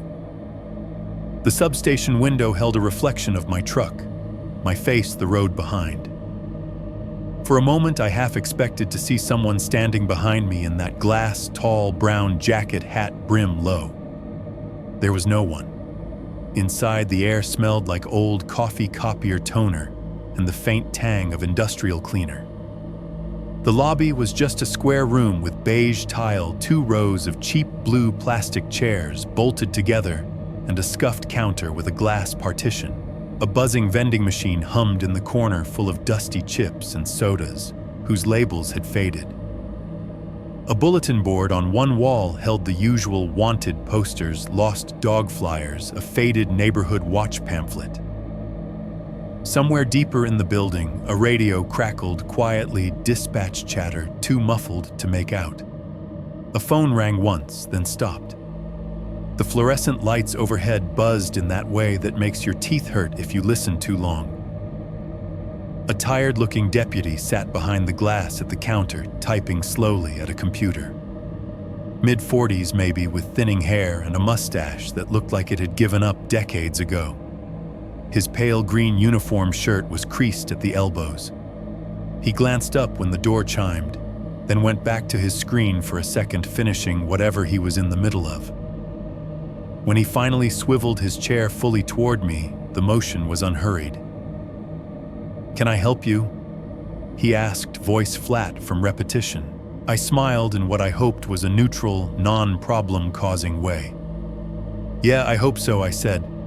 "I'm not here to file anything. Just had kind of a weird night the other night up off 218, and I figured I'd ask if you've had any reports." His eyebrows crept up a fraction. Not enough to qualify as interest, but more than nothing. "What kind of reports?" he asked. "I'm a photographer," I said, reaching for my go-to explanation like a business card. "I shoot cabins out here. Couple nights ago, I was up at one they called Hickory Rise. My truck gave me trouble battery issue, so I ended up walking down the gravel road back toward the main drag. On the way, I felt like I was being followed. I picked my words carefully. Not stalked, not hunted. Just followed. Something that could be brushed off as nerves if he wanted to. Didn't see anyone?" he asked. I hesitated. "I saw a guy earlier," I said. "Tall, brown work jacket, Carhartt type, hat. He was standing at the edge of the clearing near the cabin. Then he ducked back into the trees. Later on the road, I heard footsteps behind me. When I turned off my light, I saw him again. He told me to keep going. The deputy gave me the kind of look you reserve for people who might be wasting your time but haven't proven it yet. "You call us that night?" he asked. "No," I said. My phone was dead for service, and by the time I hit the main road, a guy in a pickup picked me up and took me to a station. Then a tow. I don't know. It felt stupid to say I heard footsteps when I was already back in my truck. But now that I'm thinking about it, I figured if there's someone out there messing with people. He sighed, leaned back in his chair, and steepled his fingers for a second. "We get a lot of calls about someone in the trees," he said. "Kids partying, poachers on private land, drunk husbands walking off after a fight in a rental cabin. Half the time it's a deer or a neighbor they ain't met yet.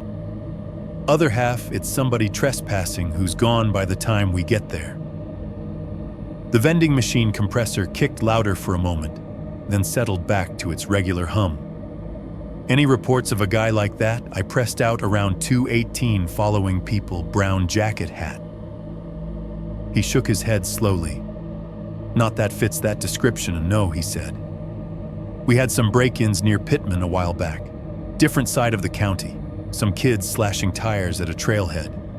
But no Carhartt guy following folks on foot calls, if that's what you're asking." It was exactly. I glanced at the bulletin board at the generic crime prevention posters and felt stupid. This wasn't a police story.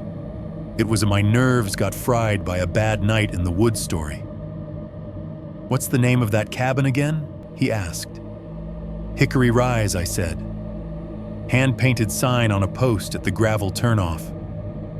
That got more of a reaction. His eyebrows went up a little higher this time. He turned back to his computer fingers, tapping unhurriedly at the keyboard. The radio crackled again in the background, a burst of code numbers and road names. After a moment, he said carefully, "We don't have a registered short-term rental with that name out there." He clicked a few more times. The screen's glow reflected off his glasses. "Not that I've seen anyway," he added. Nothing in our system labeled Hickory Rise. We get lists from the county now and then. Helps when we're responding to calls. Names, addresses. Helps the new guys not get lost. It's there, I said a little sharper than I meant to. There's a cabin. Sign says Hickory Rise. Someone hired me to take pictures of it. He looked at me for a long moment, then shrugged one shoulder. Could be they're advertising it under a different name online, he said. Could be it's not permitted, right? Could be it's just a family's cabin they think nobody else knows about. His tone made it clear what he thought of that last option. Right, I said. I just wanted to know if someone's been harassing people up there. If I should warn, I stopped myself. Warn who exactly? He seemed content to let the sentence die. If you felt unsafe, you did the right thing getting out of there, he said finally. If you have any more trouble or if you're out there again and see the same guy, call us as soon as you can. Best we can do is send a unit to check it out. He had the patient, worn-out tone of a man who has given the same advice 100 times and seen maybe 3 people follow it. I nodded, stepped back from the counter a little. It was clear I'd squeezed about as much from him as I was going to. I was halfway to the door when it opened inward, and another deputy came in the cold air riding in on his shoulders. This one was younger, late 20s, early 30s, tops, with close-cropped hair and a sharper uniform. He carried a fast food drink in one hand, a crumpled bag in the other. His cheeks were a little pink from the chill. He glanced at me as we did the awkward doorway shuffle. "Excuse me," he said, then called over my shoulder. "Hey Dale, I brought you one of those sausage biscuits you like." About time, the older deputy Dale grunted behind the glass. I stepped aside, giving the younger guy space to cross to the counter. As he did, Dale said, "Fella here was just asking about some cabin. Hickory." He frowned slightly. "What did you call it?" "Hickory Rise," I said, turning back toward them. The younger deputy paused mid-step. The paper bag crackled in his hand. "That's not what they called it last time," he muttered almost under his breath. It sounded like he was talking to himself more than anyone else. Every hair on my arms lifted. I latched onto the phrase like a lifeline. Last time, what I asked the words out before I could soften them. He seemed to realize all at once that he'd spoken out loud. His posture shifted, the loose, off-duty slouch tightening into something more formal. Nothing, he said quickly, mixing it up with somewhere else. He shot a brief look at Dale, something sharp and warning in it, then took a sip from his drink. For a moment, the only sounds in the room were the fizz of soda in the cup, the ever-present buzz of the lights, and the vending machine compressor wheezing to life again. I looked between them. Dale's expression had gone closed, opaque in that practiced law enforcement way. The younger deputy took a loud bite of his biscuit, chewing, as if that gave him something else to do besides talk. "If that's all," Sir Dale said, shifting his attention back to his monitor, "you have a good day now. Like I said, you see anything else, give us a call." On the drive back to Knoxville, the afternoon light turned weak and silvery clouds thickening over the hills. The radio played something upbeat that I didn't register. Tire noise and wind filled the gaps. My mind drifted away from the actual road in front of me and back to the substation fluorescent hum bulletin board vending machine and the tiny hitch when the younger deputy had heard the words, "Hickory Rise." That's not what they called it last time. Not if there was a last time. Not if someone had reported something. Just last time. The phrase lodged in my head like a splinter and stayed there, catching on every other thought. Last time who, last time where, last time what? 6.1. Digging through old jobs. By the time I got back to my apartment that evening, the day outside had turned the color of dishwater. Clouds sat low over Knoxville, flattening the light. So everything in the parking lot looked washed out. Cars dulled to the same shade asphalt, a uniform dark smear. My reflection in the glass of the entry door looked tired and slightly distorted, as if the building itself were trying to forget me as I walked in. Upstairs, the hallway smelled like someone's reheated spaghetti and the ever-present detergent haze from the laundry room down the way. A kid's laughter carried faintly through a half-open door. Somewhere a baby cried for 10 seconds, then went quiet. Inside my apartment, the sounds were exactly the same as they had been that morning and the night before, and 100 nights before that. The fridge hummed in its familiar key. The neighbor 2 units over had their TV turned up just a little too loud. I could hear the rise and fall of canned laughter and a laugh track that didn't quite sync with the action. Pipes ticked occasionally in the walls when someone upstairs turned hot water on or off. The distant highway laid a soft, constant rush under everything, like the world's biggest white noise machine. I shrugged off my jacket, dropped my keys into the bowl by the door, and stood there for a second in the entryway listening. If I closed my eyes, I could almost pretend that the night in the woods, the extra photos, the courthouse, the diner, the substation, none of it had happened. That I'd done a shoot, come home, and was now just tired in a normal way. But my laptop sat on the table where I'd left it, charger plugged in, lid closed, like a sealed box I already knew contained something I didn't want. The SD card reader lay beside it, its cable coiled. The camera bag slumped in the chair like someone trying to disappear. I told myself driving back from the sheriff's substation that I was done. I'd gone farther than any reasonable person would go: county records, locals, law enforcement. I'd asked questions, gotten half answers, and hit the wall of what people would say out loud. But there was still one thing I hadn't done. The thing I'd been circling since I saw those 3 shots of myself on the gravel road.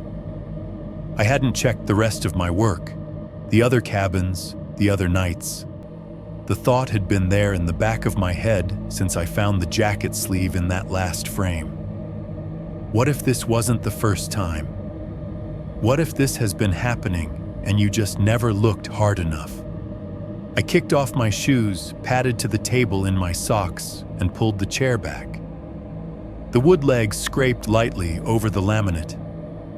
When I flipped the laptop open, the fan spun up with a low whir, the machine rousing itself. The screen blinked awake blue, then normal icons sliding into place. The Hickory Rise folder still sat open in my file browser, the 3 incriminating thumbnails lined up at the bottom like a row of teeth. I minimized it. For a second, I just stared at the empty stretch of my desktop, a photograph of some generic mountain vista I'd downloaded years ago as wallpaper, and tried to decide where to start. The logical place was the beginning. I opened the root directory of my photo archive. Years of work unfolded in a list: weddings, headshots, commercial gigs, personal projects. Inside the rental, cabin folder, a smaller universe awaited. Folders sorted by date and name: Smoky View, Cabin, Bear Run Retreat, Whispering Pines Foothills, Hollow Cedar Top, and on and on. Each one a job, a night or afternoon a day, I'd driven into the hills to make someone else's place look more inviting than it really was. I started with the oldest one from the last 12 months. Smoky View Cabin, the familiar grid of thumbnails loaded, sunlit deck shots, blue haze mountains in the background. Bright kitchen with too much barnwood. I clicked through quickly, letting my eyes skim for anything that didn't belong.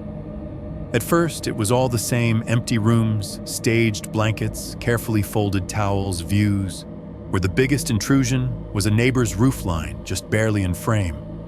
No tall figures lurking in corners. No strange sleeves. I checked Bear Run next, then Whispering Pines, then 3 more whose names blurred together into a soup of cutesy words. Nothing. The rational part of my brain perked up a little. Of course there was nothing. Of course Hickory Rise was the anomaly, if it was even that. and not just the product of a run of bad luck and a nervous system that had finally had enough. I almost stopped. Almost shut the laptop, turned on the TV, surrendered to someone else's noise. Instead, I clicked open a folder from early spring. Red Oak Ridge. I remembered that one mostly because of the drive, a wet, foggy afternoon when the clouds had been sitting in the trees like smoke. The thumbnails loaded slowly. The laptop fan kicked up another notch, whirring harder now, pushing warm air against my wrists. I scrolled, checking shots, exterior driveway, front porch. The cabin itself was forgettable brown siding, green roof, the same generic Adirondack chairs out front. One particular thumbnail caught my eye, not because it screamed wrong, but because something about the balance of it felt off. It was a wide shot of the driveway from the road taken from out near the mailbox. The gravel stretched up toward the cabin, rimmed by trees on both sides. Late afternoon light filtered through branches, making speckled patterns on the ground. I clicked it open and leaned closer. In the full-size view, the driveway dominated the frame like a pale tongue. On the right side, a wooden post stood at the edge of the tree line, a faded private property sign nailed to it at a crooked angle. Nothing unusual. Then, at the very edge of that post, where shadow met trunk, I saw something that wasn't just tree. A darker patch, the outline of a curve that didn't match the straight lines of the wood. I zoomed. The pixels broke apart slowly as I dragged a box over the shadow. The grain of the photograph resolved into noise, but underneath the grain shapes differentiated. The post's edge was still there, sharp, vertical. Behind it, half in shadow, was a mass of darker tone that curved where the tree behind it didn't. At the top of that mass, a small protrusion, just a few pixels wide, jutted out, then flattened. If I unfocused my eyes, it was nothing. Just shadow and compression artifacts. If I stared, if I let my brain start connecting dots, it became something else, a shoulder hidden behind the post. A sleeve, the brim of a hat, poking out just enough to catch a smear of light.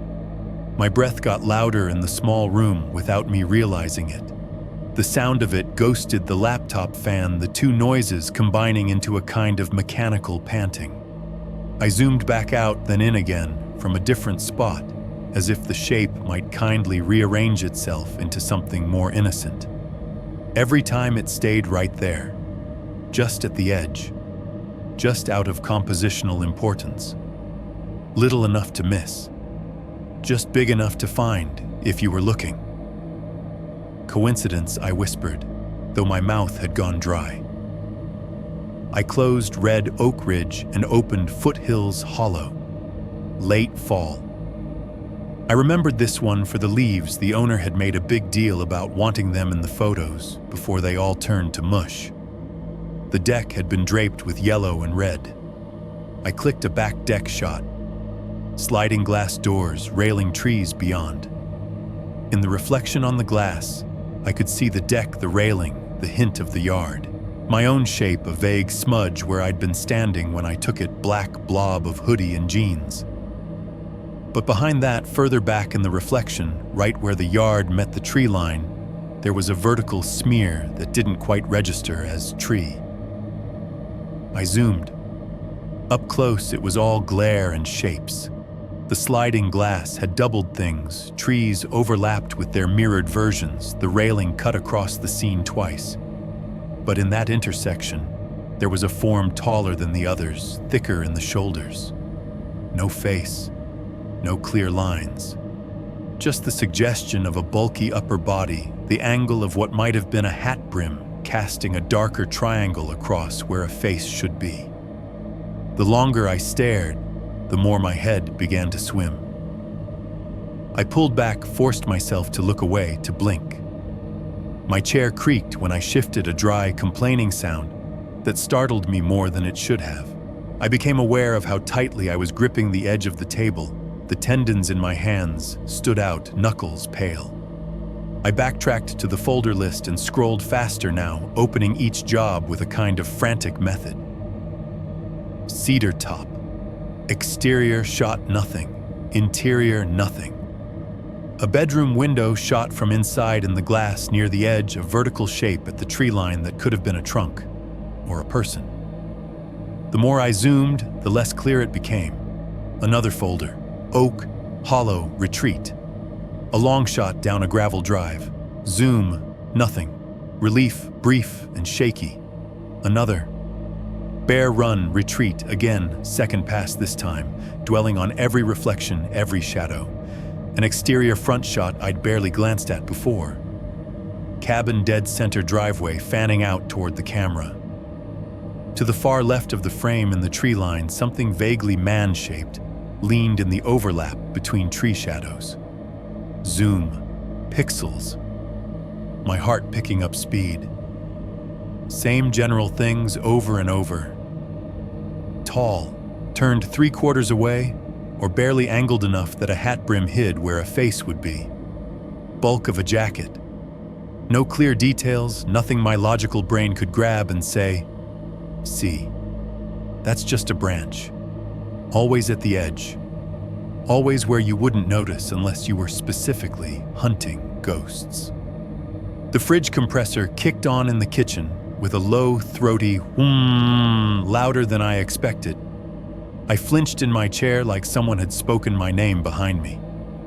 The laptop fan was working hard now, blowing a steady stream of hot air across the table. The apartment felt smaller, like the walls had leaned in a few degrees. I sat back finally and rubbed my hands over my face, fingertips scraping stubble. There were explanations. Maybe some of these shapes really were just trees. Maybe I was retrofitting the jacket man into old work, seeing him in every dark patch because my brain had decided to tune for him. Once you've seen something, once you start seeing it everywhere, but taken as a whole, a semester's worth of jobs, a dozen cabins, and in more than one of them, buried in reflections and edges and shadows, a shape that matched him more than it didn't. It started to feel less like coincidence and more like a pattern I'd been too lazy to see. I scrolled back up to the root of the cabin folder, all the job names lined up like street signs. Smoky View, Bear Run, Whispering Pines, Red Oak Ridge, Foothills Hollow, Hickory Rise. The names blurred together as my eyes traced them, my own little trail through the hills. A route someone else could have followed if they'd had my schedule. If they'd known where I'd be on which nights, what roads I'd be walking, what driveways I'd be standing in with a camera in my hand and my back turned. The laptop fan droned steadily. The neighbor's TV hit a crescendo of laughter on the other side of the wall, then cut to a commercial. Pipes ticked somewhere above as someone took a late shower. In the middle of all that normal noise, I sat hunched over the glow of my screen, scrolling through my past, and realized that whatever had walked behind me on that gravel road at Hickory Rise might not have just started there. It might have been catching up for a while. 6.2. Photos that should not exist. At some point that night, the names of the cabins stopped meaning anything. They were just folders, little gray icons in a column, each with its own set of ghosts. I'd been clicking through them long enough that my eyes felt raw, and my brain was starting to stutter. The fridge hummed behind me, then clicked off. The sudden absence of that noise made the apartment feel hollow. Through the wall, my neighbor's TV shifted from sitcom to something with sirens and urgent voices. Pipes in the ceiling ticked as hot water cooled. I told myself I'd do one more job, one more folder, and then bed. If I kept going past that, I was going to start seeing the Carhartt guy in every smudge of dust on every lens. I scrolled down to a shoot from late summer. 4 Wines Cabin. I remembered the name because the actual cabin had been the opposite of airy. It smelled like damp towels and stale Fabrezzi. But the owner had paid on time, and the photos had turned out fine. I opened the folder. Thumbnails populated slowly exteriors in bright daylight interior shots, with warm tungsten-cast detail shots of throw pillows and fake plants. I clicked through them at first, just to verify they were as boring as I remembered. Living room wide, kitchen wide, master bedroom wide, everything where it belonged. I was half on autopilot when I noticed the timestamps in the corner of the image viewer. Taken 6:12 p.m., taken 6:15 p.m., taken 6:19 p.m. I scrolled further down. The last shot I remembered taking a front porch detail with the sunset bleeding over the hills was stamped 6:48 p.m. That tracked. I remembered getting back on the road before dark, hitting the highway, while there was still color in the sky. I'd been home by 8, eating takeout on the couch, movie streaming camera already back in its bag by the door. There shouldn't have been anything after 6:48, but there was one more file at the bottom of the list. DSC 0892, taken 8:23 p.m. I stared at the time for a long second, trying to make my brain adjust it into something else. 6:23 maybe, 7:03. But the numbers were right there, crisp, unambiguous. 2 hours after I'd left. At a time I knew I'd been in my apartment with my camera in its bag across the room. The thumbnail was dark, just a grayish smudge. I clicked it open. The image bloomed into a dim, grainy view of a bedroom. Not my bedroom. Bed queen-sized, pushed against a paneled wall. Generic gray comforter, 2 pillows, one of them, a decorative one with Dream Big embroidered in loopy script. A small nightstand with a lamp. The shade glowed, faintly turned on, but set low, casting a cone of weak light across the bed and leaving the edges of the room in shadow. The door to the room was slightly ajar. Beyond it, the hallway was a narrow strip of darkness. At first I thought that was all it was, an underexposed interior shot somebody had bumped the ISO on too low. Something I'd taken while testing settings maybe and forgotten. Then my eyes adjusted to the shadows. In the hallway just past the edge of the doorframe there was a faint vertical shape pressed against the wall. Not as dark as the void around it. Slightly lighter, as if catching a bit of the bedroom lamp glow. Leaning. It wasn't clear enough to make out details. No face, no clear lines of clothing. Just the impression of a human figure angled so that half of it was hidden behind the wall, like someone standing very still, listening. The viewpoint hit me next. The shot was taken from inside the bedroom near the far corner, aimed at the door. The bed filled the lower half of the frame. The angle was low, a little below my usual standing eye level. Like whoever took it had been closer to sitting. I didn't remember standing in that corner. I didn't remember composing that frame. The bedroom at Four Winds had been tight. I'd done one wide shot from the doorway, one from near the window, a detail shot of the throw pillows. That was it. I right-clicked and pulled up the XIF data. Model my camera, lens my go-to wide angle, shutter 140, aperture f4, ISO 1600, my settings, my presets, the time 8:23 p.m., the date matched the shoot. I leaned back in the chair, heart starting to climb. Okay. I could have messed up. I could have dropped the camera bag inside the door when I got home, realized I'd missed something, and taken a test shot in my apartment bedroom with the wrong time zone set. Except the bed wasn't mine. The walls weren't mine. The layout was wrong. It was the cabin. Which meant one of two things. Either someone had access to my gear after I left and had used it to take a single shot in that room, or something else had. I laughed once, a dry, humorless little bark that sounded ugly in the empty apartment. Something else, I muttered. Sure. The air felt thicker. The fan on the laptop sounded louder than it should have. The fridge kicked back on the compressor, rumbling the vibration, carrying faintly through the floor into the legs of my chair.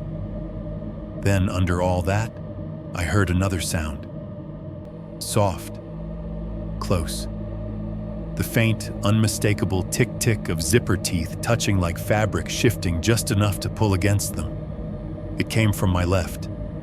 I froze every muscle in my back, going wire-tight, and turned my head slowly. The camera bag sat where I'd dropped it earlier on the floor beside the couch. The top flap was closed, buckles latched, zippers pulled all the way to one side. It had been there long enough for me to forget it. Just as I looked at it, the bag moved. Not a big movement, just a slight sag forward like somebody had nudged it with a toe from behind. The strap slid a fraction of an inch. The zippers gave another tiny metallic tick as their teeth rubbed.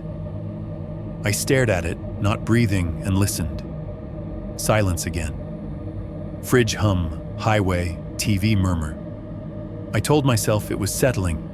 Gravity and bad packing. Nothing more. My legs didn't quite believe me as I stood up. The floor felt colder under my socks as I crossed to the living room. The bag looked harmless up close, scuffed black nylon, a bit of mud on one corner from the night at Hickory Rise. My fingers fumbled a little on the buckles as I popped them. The plastic clicked open. I took hold of the dual zipper tabs, metal cool against my skin, and pulled them apart. The sound of the zipper opening was louder than it needed to be in the quiet apartment. A rasp, teeth separating fabric parting. Inside, the padded compartments were as I'd left them. Camera body snug in its slot. Lenses in theirs. Extra batteries and cards tucked into the little mesh pockets. I picked up the camera carefully. The grip was warm. Not it's been in a hot car warm. Not you just carried it in your hand for an hour warm. A gentle, lingering warmth, like the heat you feel in electronics that have just gone to sleep. I clicked the power switch with my thumb. Nothing happened. No beep. No mirror slap. The top screen remained blank. When I opened the battery door and popped the pack halfway out, the cell was warm to the touch too. Warmer than the room.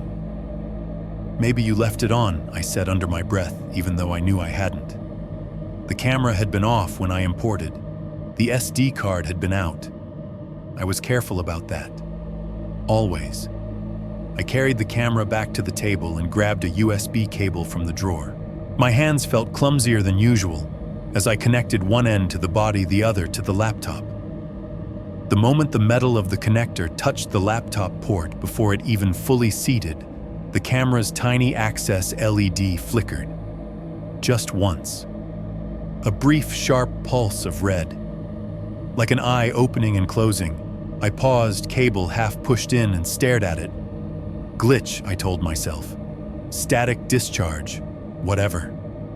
I pushed the connector home. The laptop chimed its new device sound. The camera's screen stayed off. The LED did not blink again. I bypassed the SD card reader this time and opened the import utility directly from the camera storage. A new set of thumbnails populated, some gray, some familiar. The Hickory Rise folder showed up as a device directory. I clicked it. Inside were all the images I'd already imported: the living room, the kitchen, the back windows, the shots of the tree line, the exteriors. And at the very bottom, separated by a tiny gap in numbering, were two more files. DSC 062, DSC 0163. They hadn't come over with the SD card. They didn't appear in the file browser, only in this direct view. Hidden somehow, like they'd been written into a part of the card the usual import skipped. Or like they hadn't been there yet earlier. My throat went dry. I selected them and hit import. The bar shot across faster with just two files. They landed in the Hickory Rise folder on my hard drive, little icons blinking into existence. I opened the first, DSC 0162. For a heartbeat, I thought I'd accidentally turned my webcam on and taken a shot mid-zoom. The scene was that familiar. It was my living room. The angle was all wrong, though. The photo had been taken from the corner of the room behind the couch, the one corner I never stood in, because a cheap floor lamp and a stack of boxes lived there. From that vantage point, you could see almost everything: the back of the couch, the TV mounted on the opposite wall, the hallway leading toward the bedroom and bathroom, the open kitchen entry to the right. My coffee table sat in the middle, cluttered with a couple of coasters, an empty mug, and a lint roller. The TV was on frozen mid-scene, some movie paused. The light from it cast a bluish rectangle across the floor. The lamp in the corner where the photo had been taken was off. The only illumination came from the screen and a small ceiling fixture over the kitchen. The shot was slightly tilted, like whoever held the camera had lifted it just high enough to clear the top of the couch and fired without thinking about straight lines. I stared at the details, searching for anything that would prove this was older than it looked. Different rug, different art. But it was recent. The movie on the screen was one I'd watched last week. The empty takeout box on the table was from a place that had only opened a month ago. The timestamp in the AXIF confirmed it when I checked 3 nights before Hickory Rise. 10:41 p.m. I tried to remember that night. I'd come home from a beer with a friend, put on a movie, dozed off halfway through. I pictured myself on the couch, hoodie on, feet up, phone face down beside me. I had no memory of picking up the camera, no reason to have done it. The camera bag had been by the door, like always. There was no reason for it to end up in the corner behind the couch in that exact spot. If I'd taken that picture, I would have been standing exactly where the tall man had been standing in my imagination for the last 2 days, behind me in the dark, looking at the back of my head. I opened the last file. DSC Auto WOMP 63 was almost completely black at first glance. A couple of tiny gray smudges, a hint of something round. I pulled the exposure slider up, boosting the brightness until the noise bloomed and the shadows peeled back. The image resolved slowly like a Polaroid in reverse. My front door. Viewed from inside the apartment from the same general corner as the previous shot. The fake wood grain. The deadbolt. The cheap chain lock. The peephole, a dark circle in the upper half of the frame. Ambient light from the hallway outside leaked in under the door, creating a thin line of glow along the floor. In the bottom right corner of the frame, blurred and out of focus, the edge of a jacket sleeve intruded. Thick canvas, dark. The seam line running near the wrist. The kind of sleeve you'd see on a work jacket. A Carhartt-style coat. The angle told me everything I didn't want to know.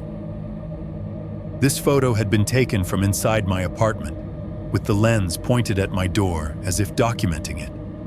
As if watching me as I stood there looking out. I could picture the scene as if I'd been in it twice, me standing at the door, hand on the knob, maybe checking the peephole because I'd heard something in the hallway. And someone else behind me in the room, raising my camera, framing both of us, me and the exit, in one frame. Catching their own sleeve by accident as they did it. The timestamp said last night. 11:58 p.m. I hadn't looked out the peephole at 11:58 p.m. last night. I'd been sitting at this table writing the first part of what I'm telling you now, listening to the fridge and the highway and the neighbor's TV. Somewhere in the apartment, a pipe pinged again. The fridge compressor cycled off. For half a second, the apartment dropped into a deeper, truer silence. In that silence, with the laptop screen throwing my door's image back at me from a different angle, it hit me in a way it hadn't before. Hickory Rise might have been where I finally saw him in the open. But he'd been getting comfortable enough to use my own eyes for a while. 6.3. The apartment at night. That night, my apartment didn't feel like mine. It felt like a set someone had built around me while I wasn't paying attention. Same walls, same couch, same table, but the angles were wrong, too sharp, too aware of themselves. Even the air felt different, like it had been stirred and then left to settle in a new pattern. By 10, I'd shut the laptop not because I was tired, but because I couldn't take one more image. Every folder I opened felt like a door I couldn't close again. The apartment sounds the ones I usually liked. The ones I told myself proved I wasn't alone in the world had turned on me. The fridge kicked on with a low rumble, a compressor wheeze that vibrated through the floorboards and into my chair. When it cycled off, the silence it left behind stretched too long, like the punchline of a joke that never landed. Upstairs, somebody walked from one side of their place to the other, slow, measured steps across old hardwood. I'd heard those footsteps 1,000 times. Tonight, every creak sounded like weight testing a board in my own hallway. The building's heater came alive somewhere in the guts of the place. A deep, hollow clunk as the boiler kicked, followed by the distant rush of water through pipes. The radiators in the walls ticked, expanding the metal, complaining softly.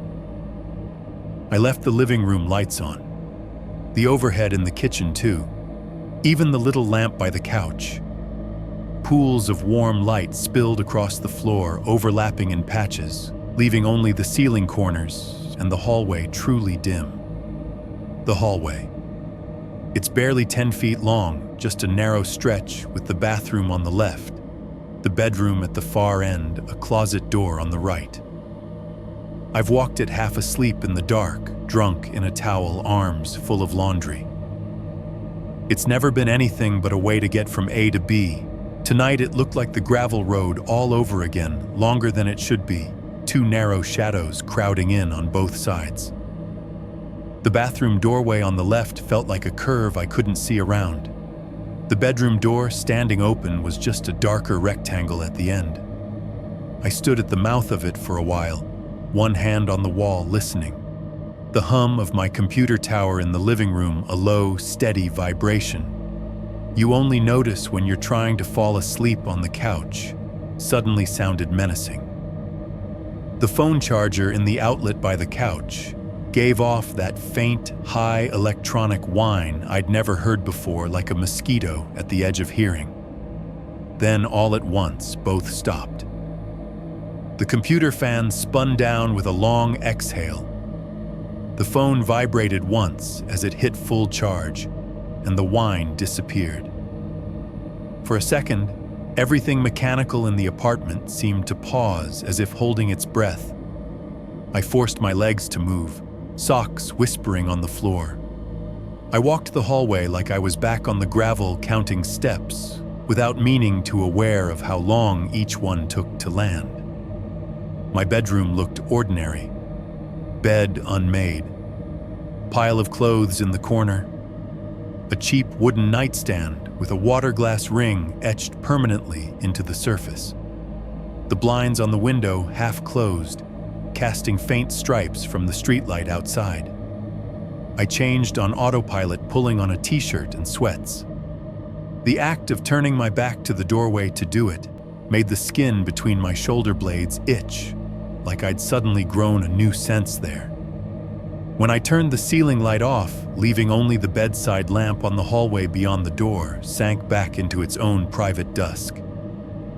I sat on the edge of the bed, heart still beating too fast for the amount of actual movement I'd done, and replayed the apartment photos in my head. The one from behind the couch, my living room framed by my own camera from a corner I never stood in, the television glow, the couch back, the line of the hallway leading toward where I was now, the one of the door, my fake wood front door, the peephole, the hairline of light underneath. And in the lower right corner, blurred but unmistakable, the edge of a dark canvas sleeve. The angle proved it. Whoever, whatever had taken those photos had been inside. Not at the window. Not in the hallway outside.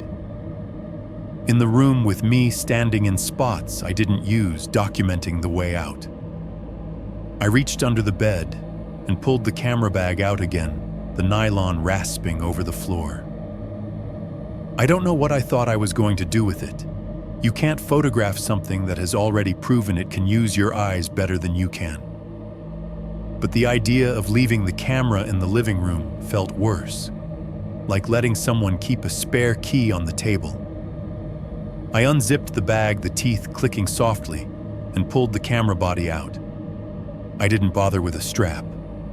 I left the wide-angle lens on. It felt wrong to swap it now, like messing with the equipment might invite another kind of attention. I set the camera on the nightstand angled so the lens pointed directly at the bedroom door. It sat there like a small black animal, one eye dark, staring. "If you want to see something," I muttered, "you can watch the same way I do." It was a stupid gesture, a talisman made out of habit and glass. I turned the bedside lamp off. Darkness settled slow as my eyes adjusted. The glow from the streetlight outside the blinds painted faint bands across the wall. The open bedroom door was a deeper void, a rectangular cutout. I could just make out the pale rectangle of the door frame around it, like a picture hung too low. I lay back on the pillow, one arm across my chest, listening. The building was never truly quiet. Somewhere above, someone dropped something small, a thud, then a roll. A car passed on the street below, tires hissing. The neighbor's bathroom fan hummed to life, a low insect drone. Time stretched. My thoughts circled the same 3 points over and over: hickory rise, the tree line, the jacket sleeve at my door. Every time I tried to push the images away, they resurfaced.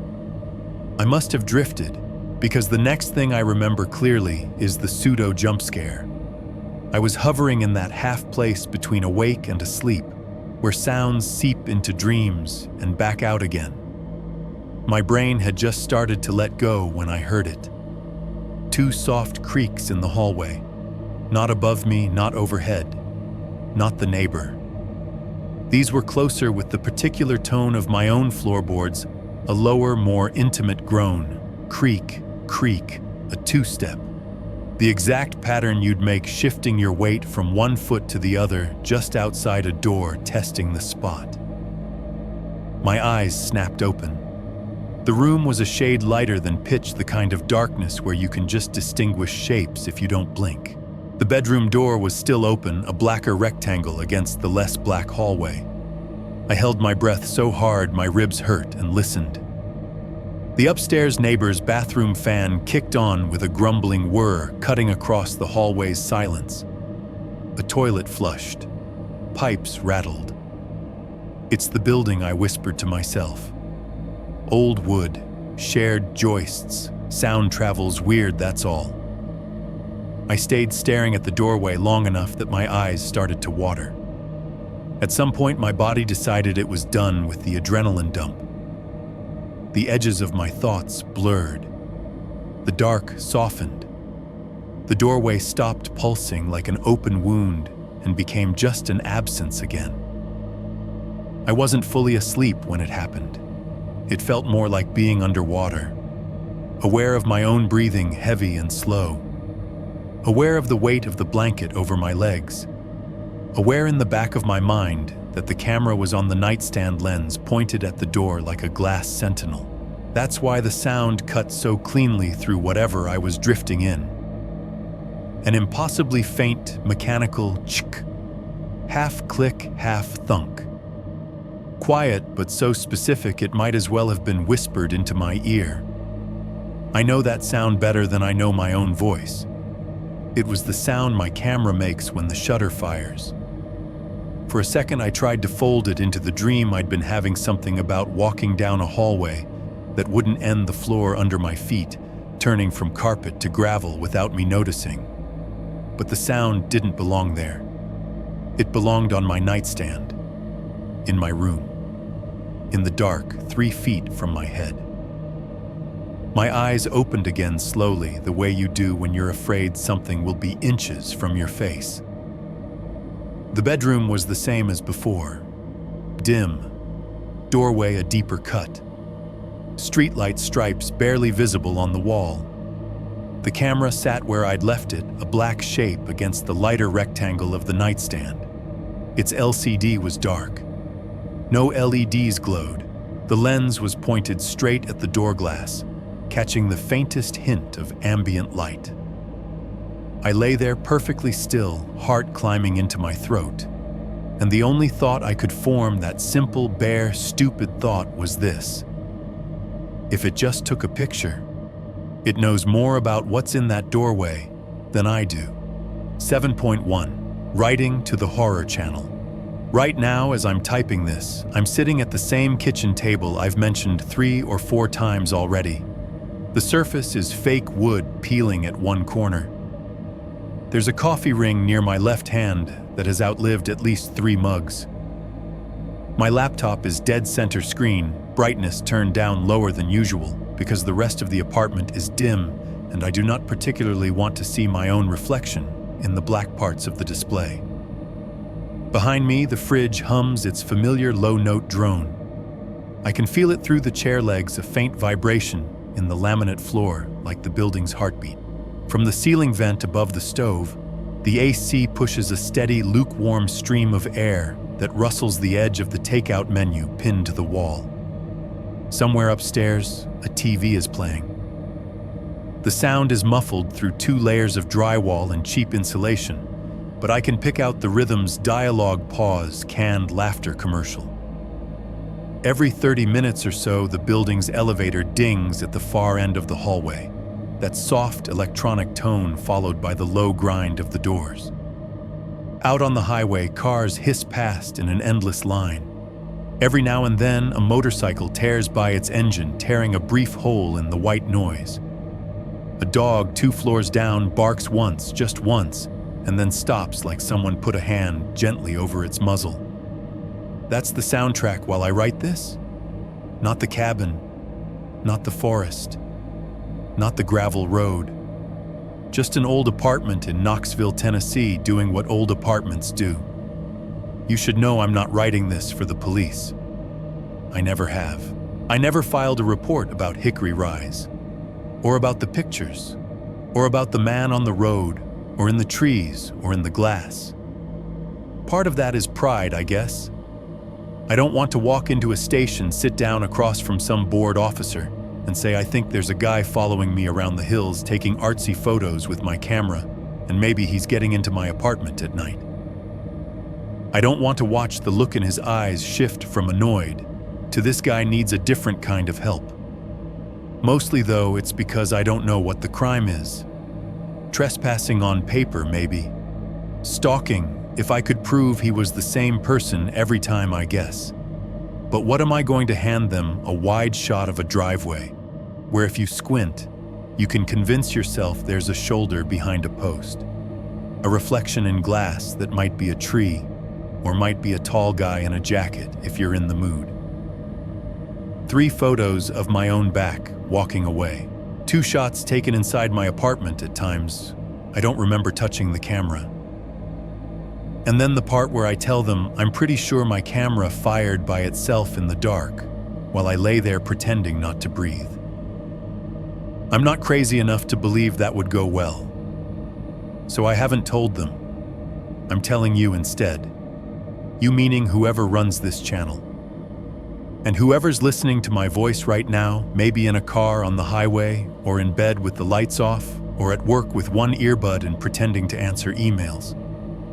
You listen to stories about things that don't fit nicely into forms and checkboxes. You're used to people like me saying, I know how this sounds, but... and then going on anyway. So this is my version of filing a report. If something happens to me after I hit send on this email, if I disappear, or if my hard drive ends up on a shelf somewhere without me attached to it, I want there to be a record that this wasn't all in my head. I've made some changes since Hickory Rise. I don't take cabin gigs anymore. Not the ones where you drive past the last gas station and then keep going until the GPS goes gray. Not the ones where the owner's email address is a string of numbers and the directions include phrases like, turn at the dead oak. I still shoot because the bills don't care whether you're sleep-deprived or haunted. But now it's all daytime in-town work. Condos, suburban houses with HOA-approved mailboxes, offices with 2 bright lights and 2 clean carpets. If I do go out of the city limits, I make sure there are neighbors on both sides, streetlights at the corner, and cell service the whole way. The minute someone says the tree line comes right up close behind the deck, I pass their number to another photographer and pretend I'm booked. I changed how I deal with my files, too. The night I found the apartment photos, I pulled all my SD cards out of the bag one by one and snapped them in half over a dish towel spread across the table. The plastic didn't give easily. It bent, then cracked with an ugly little pop when the metal inside finally snapped. I threw the pieces into a grocery bag and took them down to the dumpster like I was disposing of something truly rotten. It didn't fix anything, but it made me feel better for about 10 minutes. What I didn't destroy was the external drive. I told myself it was practical. The client work lives there. So does half my income for the last few years. Weddings, portraits, commercial shoots. The normal parts of my life are mixed in with the weird in a way that it'd be messy to untangle. And there was this other quieter feeling under that. If I erased all of it, if I scrubbed Hickory Rise and Red Oak Ridge and Four Wines Cabin, I'd be making it easier for someone to say later that none of this ever happened. So the drive stays. I can feel it now in the drawer to my right, a small weight of plastic and spinning metal. Sometimes when the apartment is very quiet, I swear I can hear it whirring even when it's not plugged in. I've also started noticing him. Or I'm noticing my own paranoia, and it has grown a familiar shape. The first time was a couple of weeks after Hickory Rise. I was filling up my truck at a gas station off I-40, one of those places with more pumps than parking spaces, bright LED canopy lights, turning everyone's skin into the same washed-out color.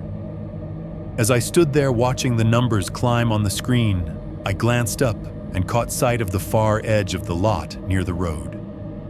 Under the last, farthest light where the glow barely reached the grass, someone stood with a hand on the hood of a parked car. Tall, broad in the shoulders, brown jacket, hat brim low. The shape was wrong for everyone else out there. The minivan dad wrangling kids, the college girl in leggings scrolling her phone. I looked down for half a second just to check that the pump hadn't kicked off and sprayed gas everywhere. When I looked back, the car was still there. The shape wasn't. A month later, I saw him again. Or I think I did. This time it was in the reflection of a plate glass window downtown. Middle of the day, people going in and out of shops, buses sighing at the curb. I was walking past and caught my reflection, first hoodie jeans camera bag strap over my chest. A second figure moved behind mine in the glass, tall and slightly out of sync. When I spun around, there was nobody at my shoulder. Just a woman with a stroller 10 feet back, a guy leaning on a bike checking his phone, a couple arguing quietly near the corner. In the glass, for a second longer than made sense, the second figure stayed put. Hat, bulk of a jacket, standing just where I'd imagined someone might stand if they didn't want to be seen directly. I could keep listing these. Rest stops, far corners of parking lots, across the lanes of traffic at a red light where a dense line of trees cuts off the view. Always at the edge of my vision, never close enough to see clearly. Never conveniently when there's anyone else around to say, yeah, I see him too. I know how all of this sounds.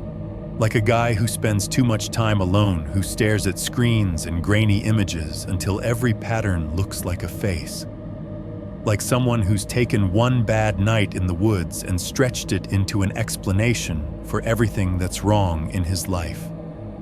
Maybe that's what you think I am listening to this. Maybe you're half asleep right now, and this is just noise in your ears, something you'll forget by morning.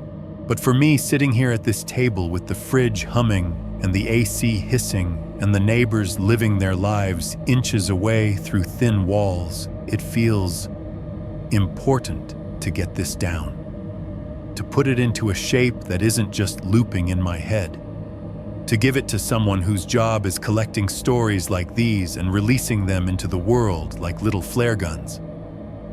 As I type this paragraph, the elevator down the hall dings once.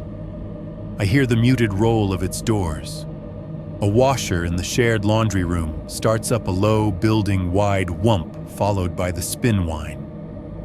Normal sounds, the kind of sounds I used to love because they meant there were other people around, close enough to help if anything ever went really wrong. Now all I can think about is how quiet it gets in the few seconds after those sounds stop. 7.2. The last check of the photos.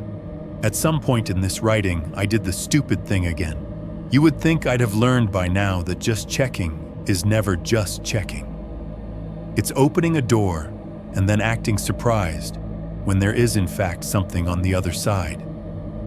I had been typing for, I do not know how long. Long enough that the muscles between my shoulder blades felt knotted and the pads of my fingers were starting to ache from the keys.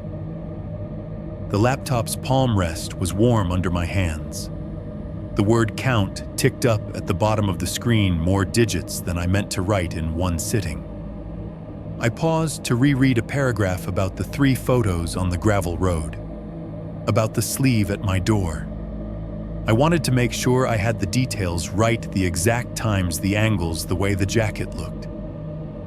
That was the excuse I gave myself anyway, when I alt-tabbed away from the email draft and opened my file browser. Hickory Rise sat where it always did in the sidebar under Recent. The name glowed faintly blue when I clicked it. The grid of thumbnails snapped into place. Cabin interior, cabin exterior, tree-lined deck, gravel road. My own back once, twice, 3 times. The 2 apartment shots I'd pulled in directly from the camera earlier. I knew this set by heart now. I could have recited the file names like a rosary. And then I noticed the number. In the top corner of the window, the interface helpfully told me how many items were in the folder. Earlier, there had been 162 or 163 depending on whether you counted the XMP sidecar files.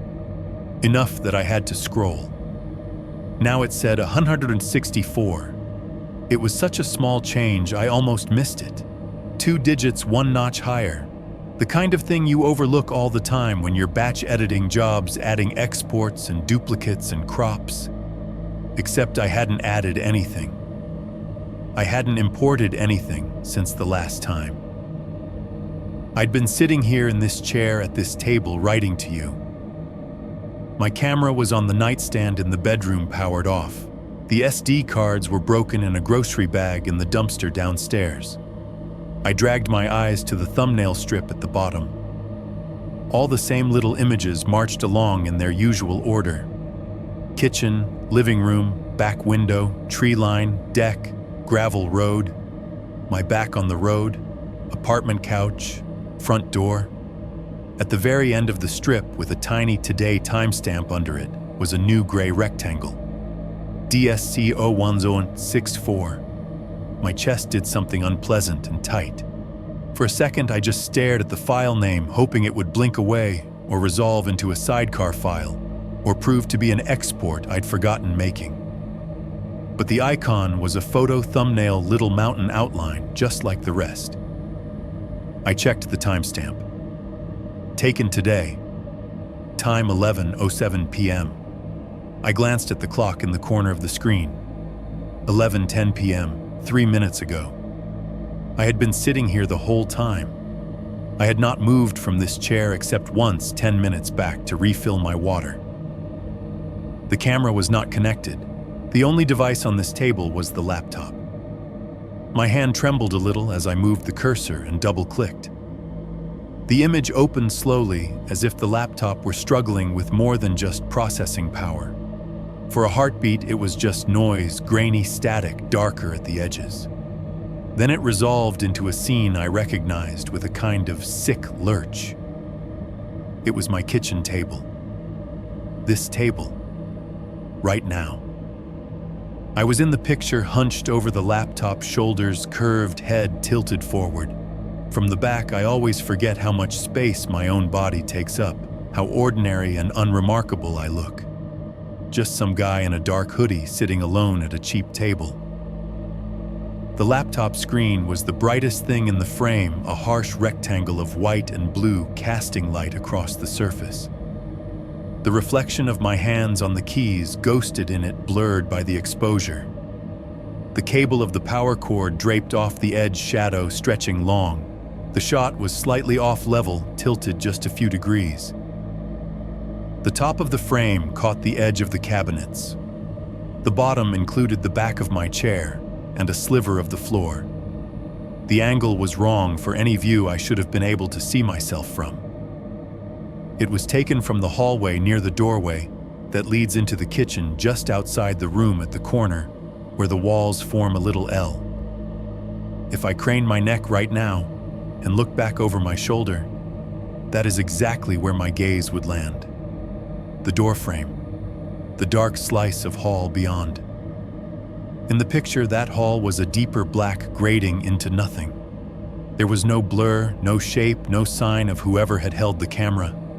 Just me, just the table, just the laptop, just proof.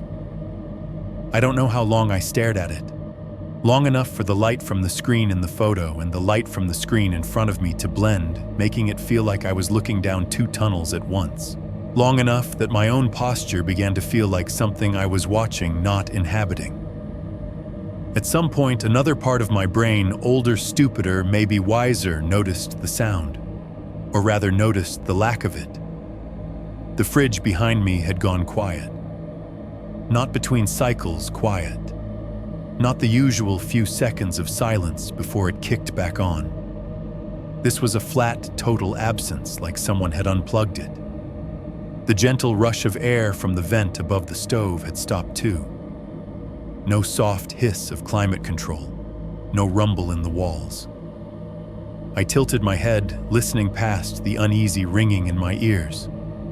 Nothing from upstairs, no TV bleed, no footsteps, no distant toilet flush or shower pipe tick. Out on the highway, the white noise of traffic had faded to almost nothing. I could still see the faint smear of headlights through the blinds, but the sound felt far away, like a recording turned down. Even the building's usual background, hum, the electrical undercurrent you only hear when you really focus, had thinned. It was like somebody had reached into the guts of the world and turned everything down, leaving only me, the laptop, and the faint buzz of my own nervous system. I looked back at the timestamp in the EXIF panel to reassure myself this had already happened, that I was looking at something 3 minutes old, not a live feed. 11:07 p.m. today. I flicked my eyes to the system clock again. 11:11 p.m. Somewhere in the back of my head, a math teacher's voice tried to reassure me time is still moving forward. As if that mattered, when it gave me exactly the answer I didn't want. This had been taken, while I was already here, already typing, already trusting the walls around me to be solid.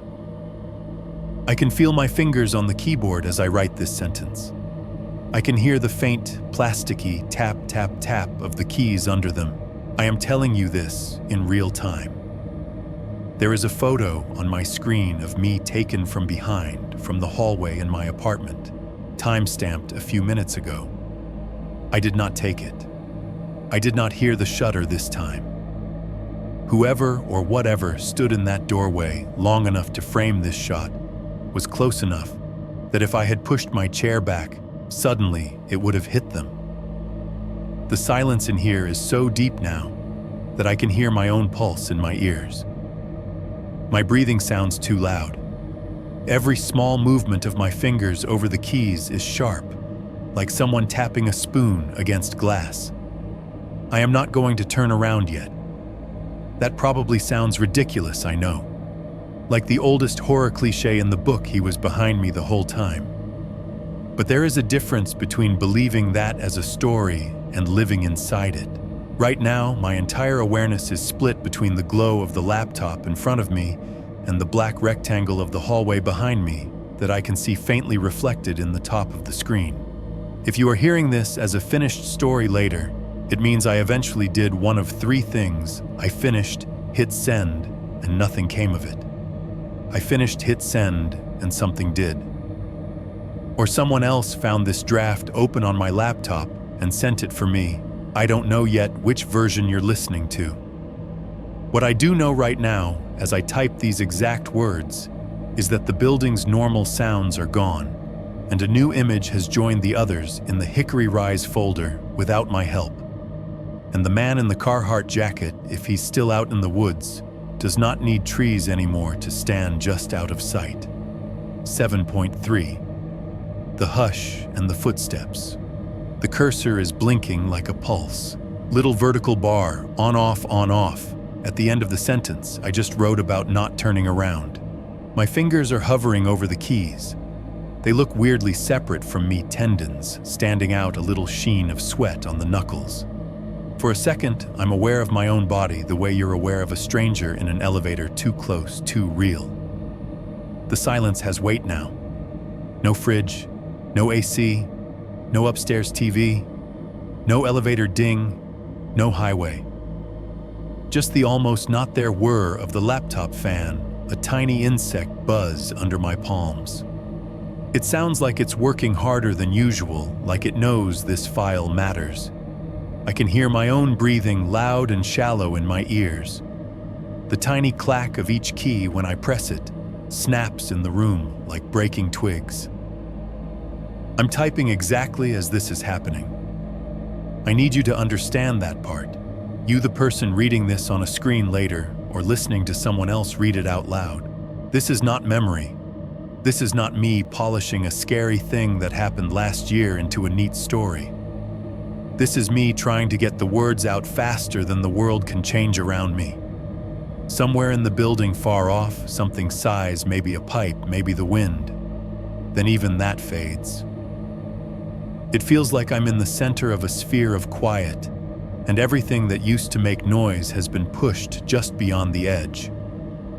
The first sound when it comes is so soft I almost write it off as a muscle twitch in my head.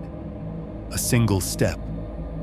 Right behind me in the hallway on the laminate floor.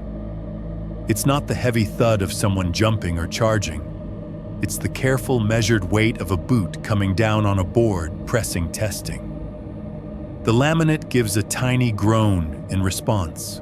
A familiar complaint I've heard under my own feet 1,000 times, coming from a spot I know exactly. Just beyond the doorframe.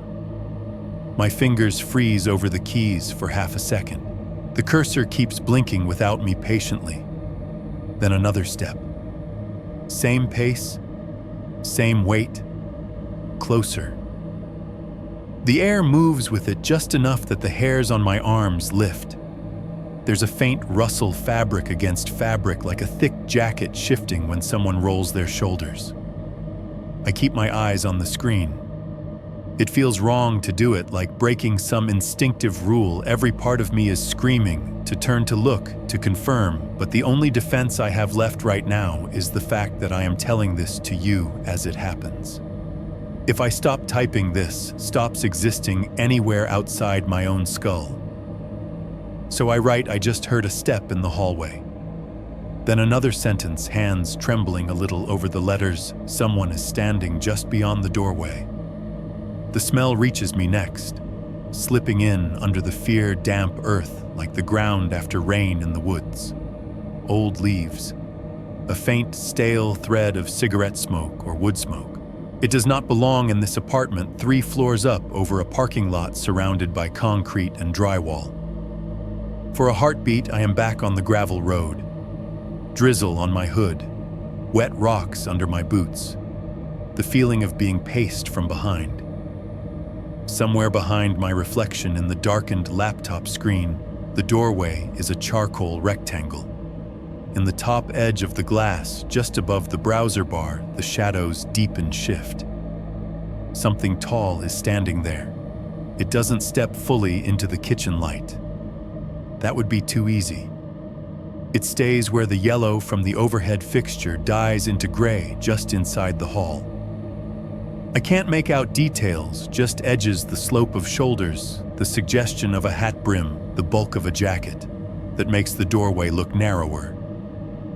The quiet is so complete that I can hear him breathing. Not a wheeze, not some cartoon monster panting. Just normal, steady inhales and exhales, like someone who has walked a long way and is now standing very still. I try to tell myself it's my own breathing echoing back at me, but the rhythm is wrong. Mine is fast and high in my throat. His is slower, anchored lower, like it belongs to someone who has been here longer than I have.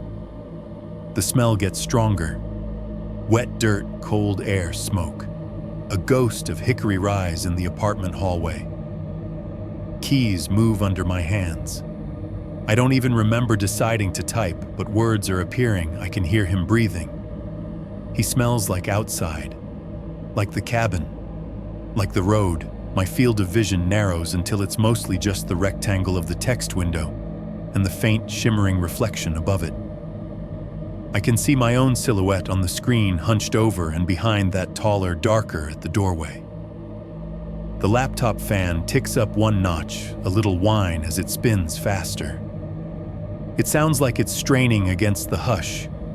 Then, from the hallway close enough that I could reach out and touch him, if I turned and stretched out my arm, I hear the voice again. Same voice as on the road, same tone, calm, a little amused. Like this is all a repeat of an experiment he already knows the outcome of. "Keep going," he says. 2 words soft. They crawl over my neck and settle between my shoulder blades like a weight. I type them as I hear them. He just said, "Keep going." My fingers are shaking badly enough now that I have to correct typos as I go.